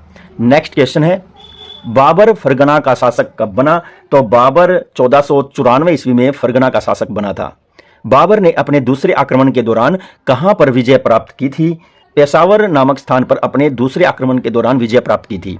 नेक्स्ट क्वेश्चन है क्वेश्चन नंबर 287 नंबर पानीपत की प्रथम लड़ाई में बाबर ने किसे पराजित किया था? तो इस पहली लड़ाई में बाबर ने इब्राहिम लोदी को पराजित किया था। नेक्स्ट क्वेश्चन देखते हैं खानवा का युद्ध कब हुआ था? खानवा का युद्ध 1527 ईस्वी में हुआ था। नेक्स्ट क्वेश्चन है चंदेरी के युद्ध में बाबर ने किसे पराजित किया था? चंदेरी के युद्ध में बाबर ने मेदिनी राय को पराजित किया था। 290 नंबर क्वेश्चन है बाबर ने अफगानों को कौन से युद्ध में पराजित किया था? तो बाबर ने अफगानों को घघरा के युद्ध में पराजित किया था। नेक्स्ट क्वेश्चन है कौन सा आक्रमणकारी भारत से प्रसिद्ध कोहिनूर हीरा और मयूर सिंहासन लेकर ईरान चला गया था? तो उस शासक का नाम नादिर शाह था। नेक्स्ट क्वेश्चन है मराठों ने अपने किस विश्वसनीय व्यक्ति को पंजाब का गवर्नर बनाया था? तो उसका नाम था अदीना बेग। अदीना बेग को उन्होंने पंजाब का गवर्नर बनाकर भेजा था। नेक्स्ट क्वेश्चन है कौन से युद्ध में पृथ्वीराज तृतीय ने मोहम्मद गोरी को हराने के बाद वापस जाने दिया था? तो यहां पर एक बहुत बड़ी गलती की थी पृथ्वीराज ने, तो वो युद्ध था तराइन का प्रथम युद्ध। नेक्स्ट क्वेश्चन है 294 नंबर किस आक्रमण के फलस्वरूप भारत में एक नई कला शैली का विकास हुआ जिसके अंतर्गत 2.5 दिन का झोपड़ा नामक मस्जिद का निर्माण भी होता है? तो वो तुर्कों का आक्रमण था। नेक्स्ट क्वेश्चन है तुर्कों के आगमन से भारत में कौन सी भाषा का उदय हुआ? तो ये जो भाषा लेकर के आए थे वो थी फारसी। नेक्स्ट क्वेश्चन है इस्लामिक प्रथा के अनुसार हिंदुओं से कौन सा कर लिया जाता था? तो हिंदुओं से जजिया कर लिया जाता था। 297 नंबर क्वेश्चन है करनाल का युद्ध कब हुआ? तो करनाल का युद्ध पूछा है तो 24 फरवरी 1739 को हुआ था। नेक्स्ट क्वेश्चन है 1739 ईस्वी में नादिर शाह के आक्रमण के समय दिल्ली का शासक कौन था? तो दिल्ली का शासक एक मुगल बादशाह उस समय होता था और उसका नाम था मोहम्मद शाह। 299 नंबर ये क्वेश्चन है भारत पर विदेशी आक्रमणों का प्रभाव था? तो भारत पर विदेशी आक्रमणों का प्रभाव था। कौन कौन थे इसमें? इसमें एक तो इस्लामी जो पाश्चात्य का विकास था उसका प्रभाव था, दूसरा भारत में इस्लामी राज्य का जो स्थापना हुई थी उसका प्रभाव था, और सामंती प्रथा का जो पतन हुआ था एक ये भी प्रभाव था। ये तीनों ही भारत पर विदेशी आक्रमणों के द्वारा जो प्रभाव पड़े थे वो थे। तो चलिए डियर स्टूडेंट, अब हम देखते ही देखते चैप्टर नंबर 7 में आ गए हैं, और इस चैप्टर का नाम है उपनिवेशवाद एवं साम्राज्यवाद।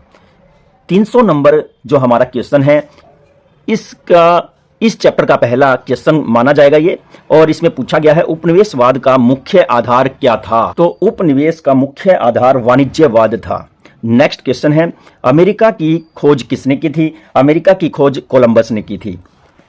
302 नंबर क्वेश्चन है ऐसा कौन सा महाद्वीप था जहां से अनेक प्रकार का कच्चा माल जैसे कपास, चाय, नील, कॉफी, तंबाकू, चीनी, कोयला आदि प्रचुर मात्रा में प्राप्त किया जा सकता था। तो वो महाद्वीप एशिया महाद्वीप से ये सारी चीजें प्राप्त की जा सकती थी। नेक्स्ट क्वेश्चन है यूरोपीय शक्तियों में सबसे बड़ी साम्राज्यवादी शक्ति का नाम क्या था। तो इंग्लैंड उसका नाम है जो यूरोपीय शक्ति थी, और ये सबसे बड़ी साम्राज्यवादी शक्ति हुई है।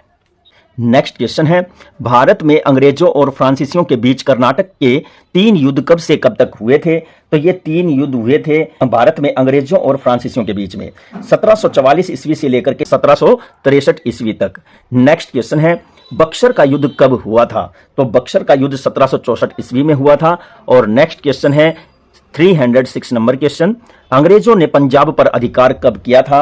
अंग्रेजों ने पंजाब पर 1849 में अधिकार कर लिया था। नेक्स्ट क्वेश्चन है इंग्लैंड का श्रीलंका पर अधिकार कब तक कायम रहा। तो इंग्लैंड ने श्रीलंका पर 1948 तक अपना अधिकार कायम रखा था। नेक्स्ट क्वेश्चन है अंग्रेजों ने सिंगापुर पर अधिकार कब किया था। अंग्रेजों ने सिंगापुर पर 1840 ईस्वी में अधिकार किया था। नेक्स्ट क्वेश्चन है डचों ने पुर्तगालियों से मलक्का कब प्राप्त किया।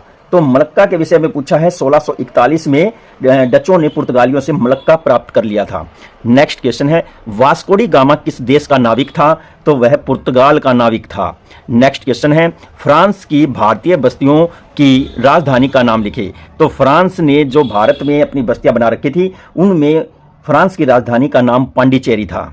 नेक्स्ट क्वेश्चन है फ्रांसीसी कंपनी ने मॉरिशस पर अधिकार कब किया था। तो यह पूछा गया है। तो फ्रांसीसी कंपनियों ने मॉरिशस पर 1721 में अधिकार किया था। नेक्स्ट क्वेश्चन है 330 नंबर क्वेश्चन किस देश ने चीन के लिए खुले दरबार की नीति का समर्थन किया था। यह पूछा गया है। तो यहां पर अमेरिका देश ने चीन के लिए खुले दरबार की नीति का समर्थन किया था। नेक्स्ट क्वेश्चन है अफ्रीका में अपना प्रभाव बढ़ाने के लिए सबसे पहले किस देश ने कदम उठाए। बेल्जियम था वो देश जिसने अफ्रीका में अपना प्रभाव बढ़ाने के लिए सबसे पहले कदम उठाए थे। नेक्स्ट क्वेश्चन है 350 नंबर अफ्रीका में इंग्लैंड के सबसे महत्वपूर्ण प्रदेश कौन से थे। तो अफ्रीका के लिए पूछा है वो थे मिस्र और सूडान। किस उपनिवेश को पुर्तगाली पूर्वी अफ्रीका कहा जाता है। तो जो मोजाम्बिक था, मोजाम्बिक उपनिवेश को पुर्तगाली पूर्वी अफ्रीका कहा जाता है। नेक्स्ट क्वेश्चन है इटली ने ट्रिपोली पर कब अधिकार किया था। तो ट्रिपोली पर अधिकार किया था इटली ने 1912 में। नेक्स्ट क्वेश्चन है सर्वप्रथम भारत से धन के निकासन का सिद्धांत किसने दिया था। तो यह सिद्धांत दादा भाई नौरोजी ने दिया था। नेक्स्ट क्वेश्चन है भारत में अंग्रेजों द्वारा पश्चिमी शिक्षा लागू करने का मुख्य उद्देश्य क्या था। तो इसका मुख्य उद्देश्य था सस्ते कलरकों की प्राप्ति। तो अंग्रेज सस्ते कलर प्राप्त करने के लिए भारत में अंग्रेजी शिक्षा को लागू करते थे।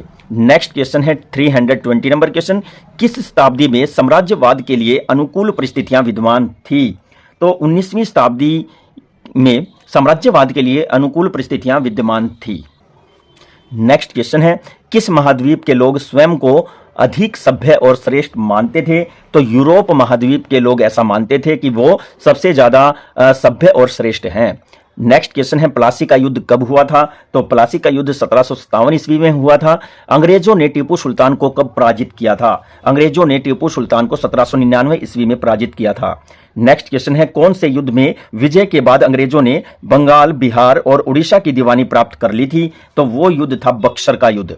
नेक्स्ट क्वेश्चन है 325 नंबर लॉर्ड डलहौजी ने कब तक लगभग सारे भारत पर अधिकार कर लिया था? तो लॉर्ड डलहौजी ने 1856 तक लगभग पूरे भारत पर अधिकार कर लिया था। नेक्स्ट क्वेश्चन है, इंग्लैंड ने बर्मा के विरुद्ध कितने युद्ध किए? तो इंग्लैंड ने बर्मा के विरुद्ध 3 युद्ध किए थे। नेक्स्ट क्वेश्चन है, पुर्तगाली नाविक वास्को डी गामा भारत के पश्चिमी तट पर स्थित कालीकट पर कब पहुंचा था? तो 1498 ईस्वी में।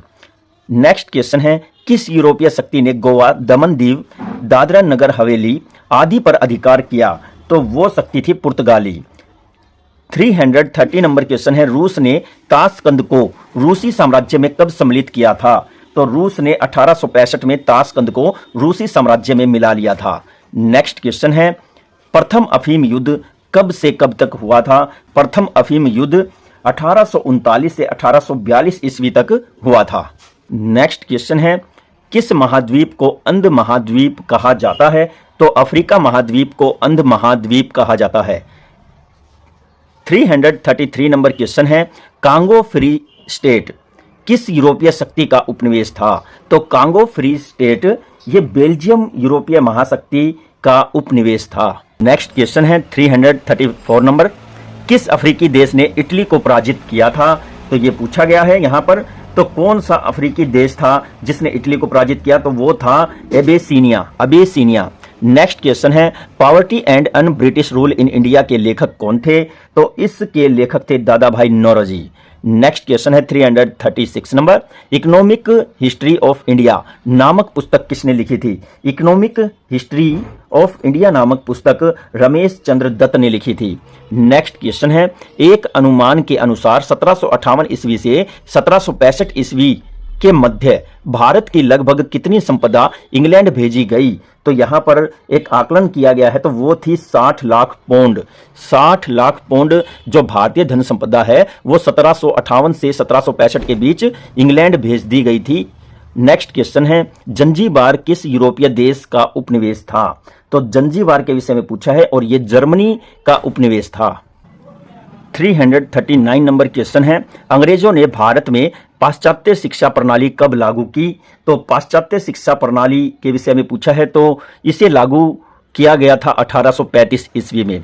नेक्स्ट क्वेश्चन है 340 नंबर क्वेश्चन, भारत के प्रसिद्ध प्रशासक, आर्थिक इतिहासकार, लेखक तथा रामायण और महाभारत के अनुवादक कौन थे? तो बहुत ही पहुंचे हुए इन्होंने कार्य किए हैं और वो थे रमेश चंद्र दत्त। नेक्स्ट क्वेश्चन है, लियोपोल्ड द्वितीय किस देश का शासक था? लियोपोल्ड द्वितीय वो बेल्जियम देश का शासक था। और 342 नंबर क्वेश्चन है, प्रथम विश्व युद्ध कब आरंभ हुआ? बहुत ही इजी क्वेश्चन पूछा है यहाँ पर 1914 में। नेक्स्ट क्वेश्चन है हमारे 7th चैप्टर का अंतिम क्वेश्चन है ये 343 नंबर क्वेश्चन, साम्राज्यवाद का एशिया पर सकारात्मक प्रभाव क्या पड़ा? तो बहुत से प्रभाव पड़ते हैं साम्राज्यवाद के एशिया पर, और एशिया पर ही नहीं साथ ही साथ भारत पर भी इसके बहुत ही ज़्यादा प्रभाव पड़ते हैं। तो नकारात्मक और सकारात्मक दोनों तरह के प्रभाव पड़ते हैं। जबकि हमारा धन निकास सबसे ज़्यादा इसी समय के दौरान हुआ। तो इसमें नंबर 1 तो राष्ट्रीय जागृति का उत्थान हुआ था। भाई लोगों को अपने ऊपर होने वाले अत्याचार और विदेशियों के द्वारा हमारे देश में आकर राज करने की वजह से लोगों में आक्रोश फैल गया और एक राष्ट्रीय भावना का जन्म हुआ था। दूसरा पॉइंट हम कहें तो नए उद्योगों की स्थापना हुई। अंग्रेजों की रणनीति और नीतियों की वजह से जो उन्होंने अपने लाभ के लिए बनाई थी, तो उनके जाने के बाद हमारे ही देश में या एशिया में इन नीतियों को अपनाकर अपना विकास करने के लिए आगे बढ़ने का सफल प्रयास किया गया। नेक्स्ट पॉइंट है यातायात के साधनों का विकास। जब साम्राज्यवाद के दौरान जो फॉरेनर थे उन्होंने जितने भी यातायात साधन बनाए थे ज़्यादा से ज़्यादा धन निकास को तेज करने के लिए, तो उनके जाने के बाद एशिया महाद्वीप और विशेष तौर से देखा जाए तो इंडिया में जब रेलवे का आगमन हुआ था तो उसका इस्तेमाल आज़ादी के बाद अपने विकास की डगर को आगे बढ़ाने के लिए बड़े अच्छे से आज तक किया जा रहा है। चैप्टर नंबर 8 का नाम है भारत में ब्रिटिश उपनिवेशवाद विरोधी आंदोलन। तो चलिए इसके क्वेश्चन देखते हैं कि हमारा नेक्स्ट क्वेश्चन क्या है। तो नेक्स्ट क्वेश्चन है 344 नंबर क्वेश्चन। इससे पहले हम 343 क्वेश्चन देख चुके हैं। अभिनव भारत की स्थापना किसने की थी? अभिनव भारत की स्थापना की बात की जाए तो विनायक दामोदर सावरकर ने इसकी स्थापना की थी। नेक्स्ट क्वेश्चन है 1857 ईस्वी की क्रांति के किन्हीं दो क्रांतिकारियों के नाम बताइए। तो वो थे मंगल पांडे और रानी लक्ष्मीबाई। नेक्स्ट क्वेश्चन है नील के किसानों के वर्तमान विद्रोह के बारे में प्राय एक सप्ताह तक मुझे इतनी चिंता रही जितनी दिल्ली की घटना 1857 के महान संग्राम के समय भी नहीं हुई थी। यह कथन किसका है? तो एक बहुत बड़ी बात बोली गई है। यह कथन लॉर्ड कैनिंग का है, जो उस समय में लॉर्ड हुआ करते थे भारत में अंग्रेजों की तरफ से। तो ये उनके कथन हैं। तो बड़े ही दिलचस्प यहाँ पर बातें निकल करके आ रही हैं। ये जो करैक्टर हैं जैसे मंगल पांडे, रानी लक्ष्मीबाई और 1857 की क्रांति, फिर हम किसी वीडियो में इन पर विस्तार से चर्चा करेंगे। नेक्स्ट क्वेश्चन देखते हैं, कूका आंदोलन का नाम कैसे पड़ा? तो कूका आंदोलन का नाम की बात कही गई है। कैसे इसका नाम पड़ा है? इस संप्रदाय के लोग जोर जोर से कूक मारकर गाते थे, इसीलिए इस आंदोलन को कूका आंदोलन कहा जाता है। नेक्स्ट क्वेश्चन है, ब्रिटिश साम्राज्यवाद के विरुद्ध बिरसा मुंडा ने संघर्ष का बिगुल कब बजाया था? तो संघर्ष का बिगुल कब बजाया था ये पूछा है। तो बिरसा मुंडा एक बड़े ही जबरदस्त कैरेक्टर हुए हैं झारखंड एरिया में। 1899 ईस्वी में उन्होंने अंग्रेजों के खिलाफ संघर्ष का बिगुल बजा दिया था। और 350 नंबर क्वेश्चन है, 19वीं शताब्दी में भारतीय धर्म एवं समाज में व्याप्त बुराइयों को दूर करने के लिए किन्हीं दो सामाजिक धार्मिक सुधार आंदोलनों के नाम लिखिए। तो ये पूछा है यहाँ पर। तो ऐसे दो समाज सुधारक हैं जिन्होंने आंदोलन चलाए हैं, उनके विषय में यहाँ पर पूछा है। तो वो थे ब्रह्म समाज और आर्य समाज। इन दोनों समाजों ने जो है हमारे समाज में जो बुराइयां थी उनको समाप्त करने का कार्य किया है। नेक्स्ट क्वेश्चन है, बाल गंगाधर तिलक ने कौन से दो त्योहारों का राजनीतिक प्रयोग कर गीतों, भाषणों व अन्य तरीकों से लोगों में राष्ट्रीयता का प्रचार किया था? तो वो है, बाल गंगाधर तिलक की अगर बात कर रहे हैं तो वो है गणेश उत्सव 1893 ईस्वी और शिवाजी उत्सव 1896 ईस्वी।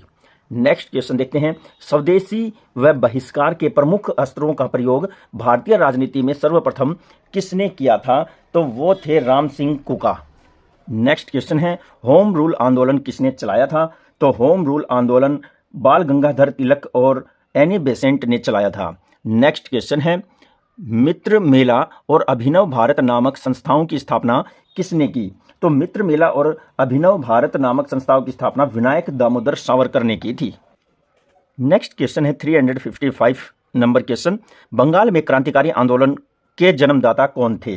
तो बंगाल में अरविंद घोष और बारिंद्र घोष दोनों ने ही क्रांतिकारी आंदोलन को जन्म दिया था। नेक्स्ट क्वेश्चन है, श्याम जी कृष्ण वर्मा ने भारत स्वशासन समिति का गठन कब किया था? तो इस समिति का गठन 1905 ईस्वी में हुआ था। नेक्स्ट क्वेश्चन है, गदर पार्टी के प्रथम अध्यक्ष कौन थे? तो इस गदर पार्टी के जो प्रथम अध्यक्ष हैं तो वो सोहन सिंह भकना थे या भकाना थे। नेक्स्ट क्वेश्चन है, हिंदुस्तान रिपब्लिक एसोसिएशन का गठन कब हुआ? 1924 ईस्वी में।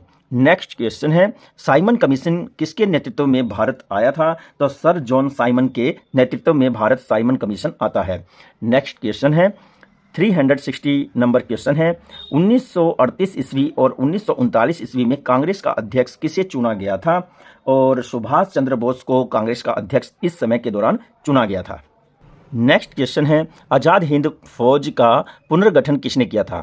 आज़ाद हिंद फौज का पुनर्गठन करने वाले कौन थे? तो यहाँ पर सुभाष चंद्र बोस और रास बिहारी बोस, इन दोनों ने मिलकर के आज़ाद हिंद फौज का पुनर्गठन किया था। नेक्स्ट क्वेश्चन है, शाही नौसेना का संघर्ष कब हुआ था? तो शाही नौसेना का संघर्ष 1946 ईस्वी में हुआ था। नेक्स्ट क्वेश्चन है, असहयोग आंदोलन के दौरान महात्मा गांधी ने कौन सी उपाधि वापस कर दी थी? तो वो उपाधि थी केसर ए हिंद। केसर ए हिंद की उपाधि वापस कर दी थी। नेक्स्ट क्वेश्चन है, महात्मा गांधी दक्षिण अफ्रीका से भारत कब वापस आए? तो 1915 ईस्वी में महात्मा गांधी दक्षिण अफ्रीका से भारत वापस आते हैं। और नेक्स्ट क्वेश्चन है 365 नंबर क्वेश्चन, गांधी इरविन समझौता कब हुआ था? तो यह समझौता 5 मार्च 1931 ईस्वी को हुआ था। नेक्स्ट क्वेश्चन है, भारत छोड़ो आंदोलन का प्रस्ताव कांग्रेस के कौन से अधिवेशन में पास किया गया था? तो भारत छोड़ो आंदोलन का प्रस्ताव बंबई अधिवेशन में पास किया गया था। नेक्स्ट क्वेश्चन है, भारत छोड़ो आंदोलन को किस अन्य नाम से पुकारा जाता है? तो यह अगस्त क्रांति के नाम से भी जाना जाता है। नेक्स्ट क्वेश्चन है, सरकारी सूत्रों के अनुसार भारत छोड़ो आंदोलन के दौरान कितने अवसरों पर निहत्थे लोगों पर पुलिस ने गोलियां चलाई थी? तो 538 अवसरों पर पुलिस ने निहत्थे लोगों पर गोलियां चलाई थी भारत छोड़ो आंदोलन के दौरान। नेक्स्ट क्वेश्चन है, नील विद्रोह कब होता है? तो ये पूछा गया है। नील विद्रोह 1859 ईस्वी से 1860 ईस्वी तक होता है। 370 नंबर क्वेश्चन है, किसने कलकत्ता के प्रमुख समाचार पत्रों में बिरसा मुंडा व उनके साथियों के समर्थन में लेख लिखे थे? तो वो कौन था? वो सुरेंद्र नाथ बनर्जी था, सुरेंद्र नाथ बनर्जी। नेक्स्ट क्वेश्चन है, आनंद मठ की रचना किसने की थी? आनंद मठ की रचना करने वाले बंकिम चंद्र चटर्जी थे। नेक्स्ट क्वेश्चन है, किसने भारत को जीता जागता सांस्कृतिक और आध्यात्मिक राष्ट्र कहा है? तो ये अरविंद घोष हैं जिन्होंने ऐसा कहा है। नेक्स्ट क्वेश्चन है, बाल गंगाधर तिलक ने मराठी भाषा में केसरी और अंग्रेजी भाषा में मराठा नामक अखबारों का संपादन कब शुरू किया था? तो 1881 में उन्होंने इन दोनों अखबारों का संपादन शुरू कर दिया था। नेक्स्ट क्वेश्चन है, लोकमान्य के नाम से कौन प्रसिद्ध थे? तो बाल गंगाधर तिलक लोकमान्य के नाम से प्रसिद्ध थे। 375 नंबर क्वेश्चन, बंगाल का 2 भागों में विभाजन करने वाला कौन था? तो वो लॉर्ड कर्जन था। नेक्स्ट क्वेश्चन है, स्वराज्य मेरा जन्मसिद्ध अधिकार है और मैं इसे लेकर रहूंगा, यह कथन किसका है? बाल गंगाधर तिलक का। नेक्स्ट क्वेश्चन है, कांग्रेस में सूरत में फूट कब पड़ी? तो कांग्रेस का जब सूरत में अधिवेशन हुआ था उस समय उसमें फूट पड़ जाती है और ये अधिवेशन 1907 में हुआ था। नेक्स्ट क्वेश्चन है, वी सेरोल ने भारतीय अशांति का जनक किसे कहा है? तो वी सेरोल ने भारतीय अशांति का जनक बाल गंगाधर तिलक को कहा था। नेक्स्ट क्वेश्चन है, 2 भाई दामोदर चापेकर और बाल कृष्ण चापेकर ने बदनाम अंग्रेज प्लेग कमिश्नर की गोली मारकर कब हत्या की थी? तो यहाँ पर दोनों भाइयों ने 1897 ईस्वी में इस गवर्नर को गोली मार दी थी जो प्लेग के समय में कमिश्नर बनाया गया था। नेक्स्ट क्वेश्चन देखते हैं। 380 नंबर क्वेश्चन है, 1908 ईस्वी में किसने मुजफ्फरपुर के न्यायाधीश किंग्सफोर्ड को मारने के उद्देश्य से उसकी बग्गी पर बम फेंका था? तो किंग्सफोर्ड को मारने के उद्देश्य से उनकी बग्गी पर बम फेंकने वाले थे खुदीराम बोस और प्रफुल्ल चाकी। नेक्स्ट क्वेश्चन है, इंडिया हाउस के संस्थापक कौन थे? तो श्याम जी कृष्ण वर्मा इंडिया हाउस के संस्थापक थे। नेक्स्ट क्वेश्चन है, अरविंद घोष और बारिंद्र घोष पर कौन सा मुकदमा चला था? तो इन दोनों के ऊपर एक मुकदमा चलाया गया था और वो था अलीपुर षड्यंत्र केस। नेक्स्ट क्वेश्चन है, गदर पार्टी के प्रथम सचिव कौन थे? तो इसके प्रथम सचिव लाला हरदयाल थे। नेक्स्ट क्वेश्चन है, काकोरी की घटना कब हुई थी?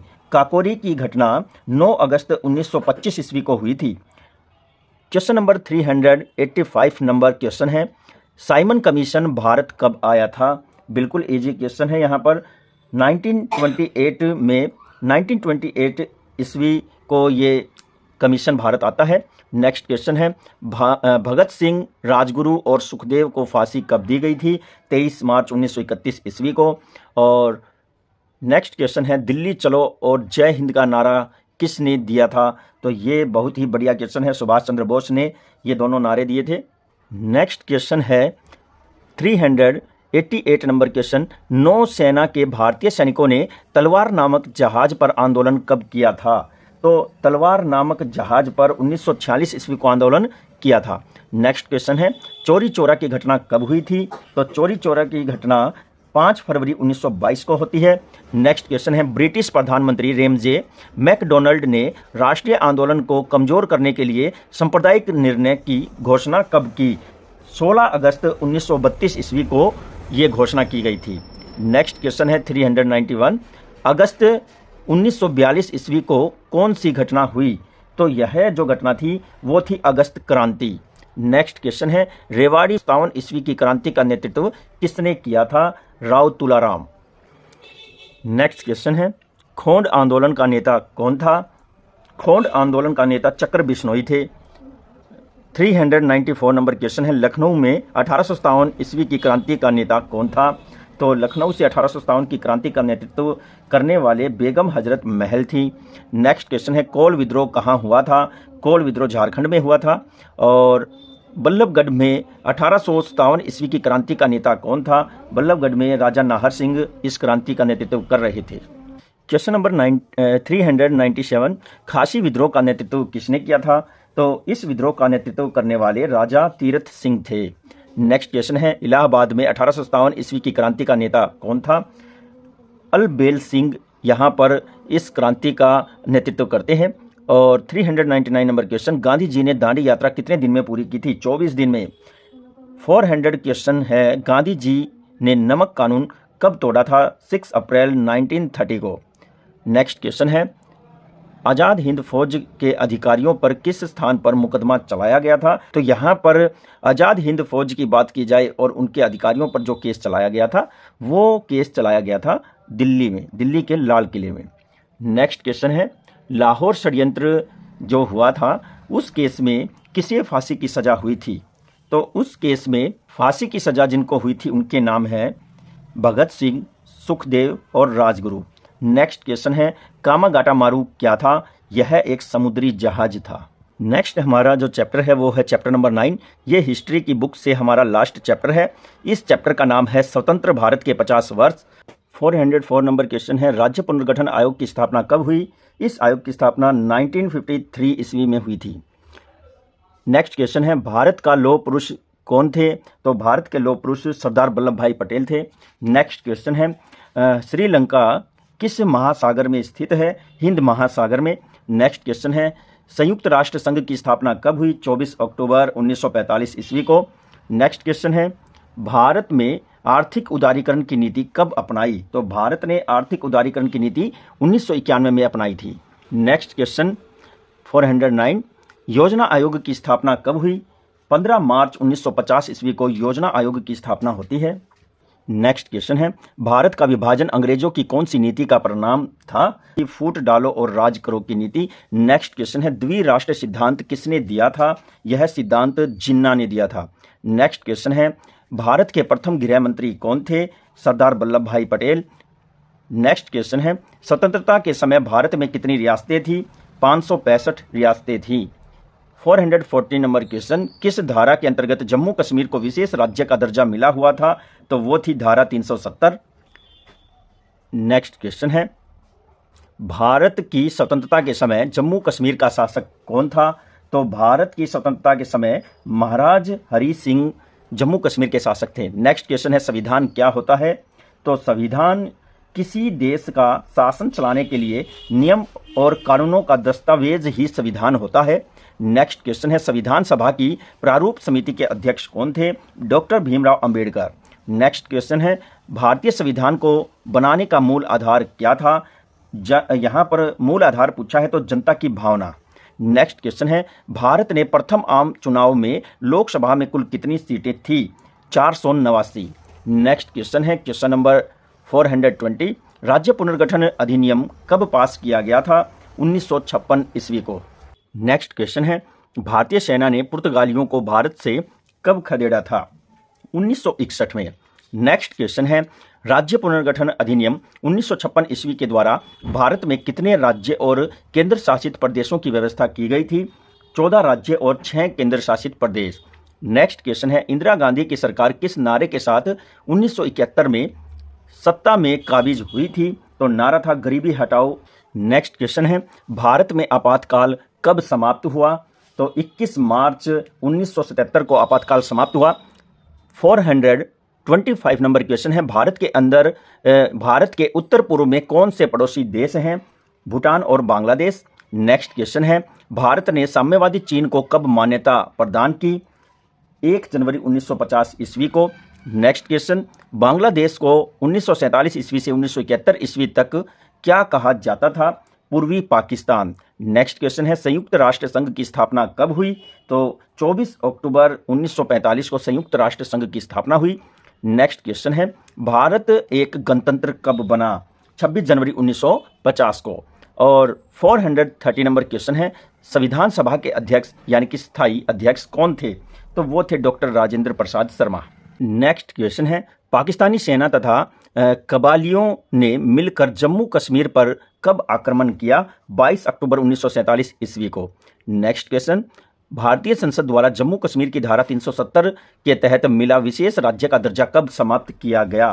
तो 31 अक्टूबर 2019 को। नेक्स्ट क्वेश्चन है, भारत की संविधान सभा में कुल कितने सदस्य थे? 389। नेक्स्ट क्वेश्चन है, भारत की संविधान सभा की पहली बैठक कब हुई थी? 9 दिसंबर 1946 को। नेक्स्ट क्वेश्चन है 435 नंबर क्वेश्चन, भारत का संविधान कितने समय में तैयार हुआ था? तो ये तैयार हुआ था 2 साल 11 महीने 18 दिन में। नेक्स्ट क्वेश्चन देखते हैं, संविधान सभा द्वारा संविधान के निर्माण के लिए कुल कितनी समितियों का गठन किया गया था? 22 समितियों का गठन किया गया था। नेक्स्ट क्वेश्चन है, भारत के पहले आम चुनाव कब हुए थे? 1951-52 में। 438 नंबर क्वेश्चन, राज्य पुनर्गठन आयोग की नियुक्ति कब की गई थी? 1953 में। नेक्स्ट क्वेश्चन है, भारत की स्वतंत्रता के पश्चात भी पांडिचेरी, माही, कालीकट, यवन, चंद्रनगर जैसे स्थान किसके अधिकार में थे? तो फ्रांसीसियों के अधिकार में ये सभी क्षेत्र रहे हैं आज़ादी के बाद भी। नेक्स्ट क्वेश्चन है 440, नीली क्रांति किससे संबंधित है? मत्स्य पालन से। नेक्स्ट क्वेश्चन है, दूध उत्पादन से संबंधित क्रांति कौन सी है? श्वेत क्रांति। नेक्स्ट क्वेश्चन, लोकनायक के नाम से कौन प्रसिद्ध थे? जयप्रकाश नारायण। नेक्स्ट क्वेश्चन, भारत में आपातकाल कब लागू हुआ था? तो 25 जून 1975 ईस्वी को। 444 नंबर क्वेश्चन, जयप्रकाश नारायण ने किस कवि की पंक्तियों सिंहासन खाली करो कि जनता आती है को नारे का रूप दिया था? तो वो थे रामधारी सिंह दिनकर। नेक्स्ट क्वेश्चन है 445, शाहबानो मामले में किसकी सरकार ने 1986 ईस्वी में संसद में कानून बनाकर सर्वोच्च न्यायालय के फैसले को पलट दिया था? राजीव गांधी की सरकार ने। नेक्स्ट क्वेश्चन, बॉम्बे प्लान कब प्रस्तुत किया गया था? 1944 में। नेक्स्ट है, राष्ट्रीय विकास परिषद की स्थापना कब हुई? 6 अगस्त 1952 ईस्वी को। नेक्स्ट है, भारत ने वैज्ञानिक अनुसंधान व प्राकृतिक संसाधनों से संबंधित मंत्रालय कब स्थापित किया था? 1951 में। नेक्स्ट क्वेश्चन है, किसको विश्व में मिसाइल मैन के नाम से जाना जाता है? तो एपीजे अब्दुल कलाम को। नेक्स्ट क्वेश्चन, चीन ने भारत पर कब आक्रमण किया था? तो चीन के विषय में प्रश्न भी आया है, तो 1962 में भारत पर आक्रमण चाइना ने किया था। 451 नंबर क्वेश्चन, भारत पाकिस्तान युद्ध कब हुआ था? तो भारत और पाकिस्तान का युद्ध 1971 में हुआ था। नेक्स्ट क्वेश्चन है, भारत और भूटान के बीच संधि कब हुई थी? भारत भूटान के बीच में 1949 में संधि हुई थी। नेक्स्ट है, भारत ने श्रीलंका में शांति सेना कब भेजी? 1987 में।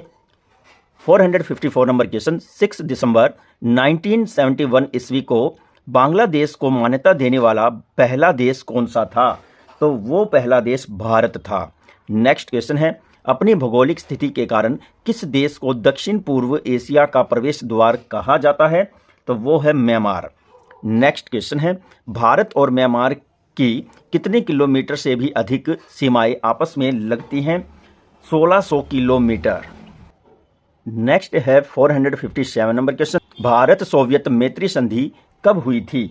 तो भारत सोवियत मैत्री संधि 1971 में हुई थी। नेक्स्ट है, 1953 ईस्वी में भारत की कौन सी महिला संयुक्त राष्ट्र संघ की महासभा की पहली महिला अध्यक्ष बनी थी? तो वो थी विजय लक्ष्मी पंडित। नेक्स्ट है, देश में आपातकाल के समय सभी शक्तियां किसके पास आ जाती हैं? राष्ट्रपति के पास। 460 नंबर क्वेश्चन, वर्तमान समय में योजना आयोग का स्थान किस संस्था ने लिया है? वो संस्था है नीति आयोग, जो कि 2015 में योजना आयोग का स्थान ले लेती है। नेक्स्ट क्वेश्चन है, भारतीय संविधान कब बनकर तैयार हुआ था? 26 नवंबर 1949 को संविधान बनकर तैयार हो गया था भारत का। और अंतिम क्वेश्चन है हमारे हिस्ट्री के 9th चैप्टर का 462 नंबर क्वेश्चन, भारत का संविधान कब लागू हुआ? 26 जनवरी 1950 को भारत का संविधान लागू हो गया था।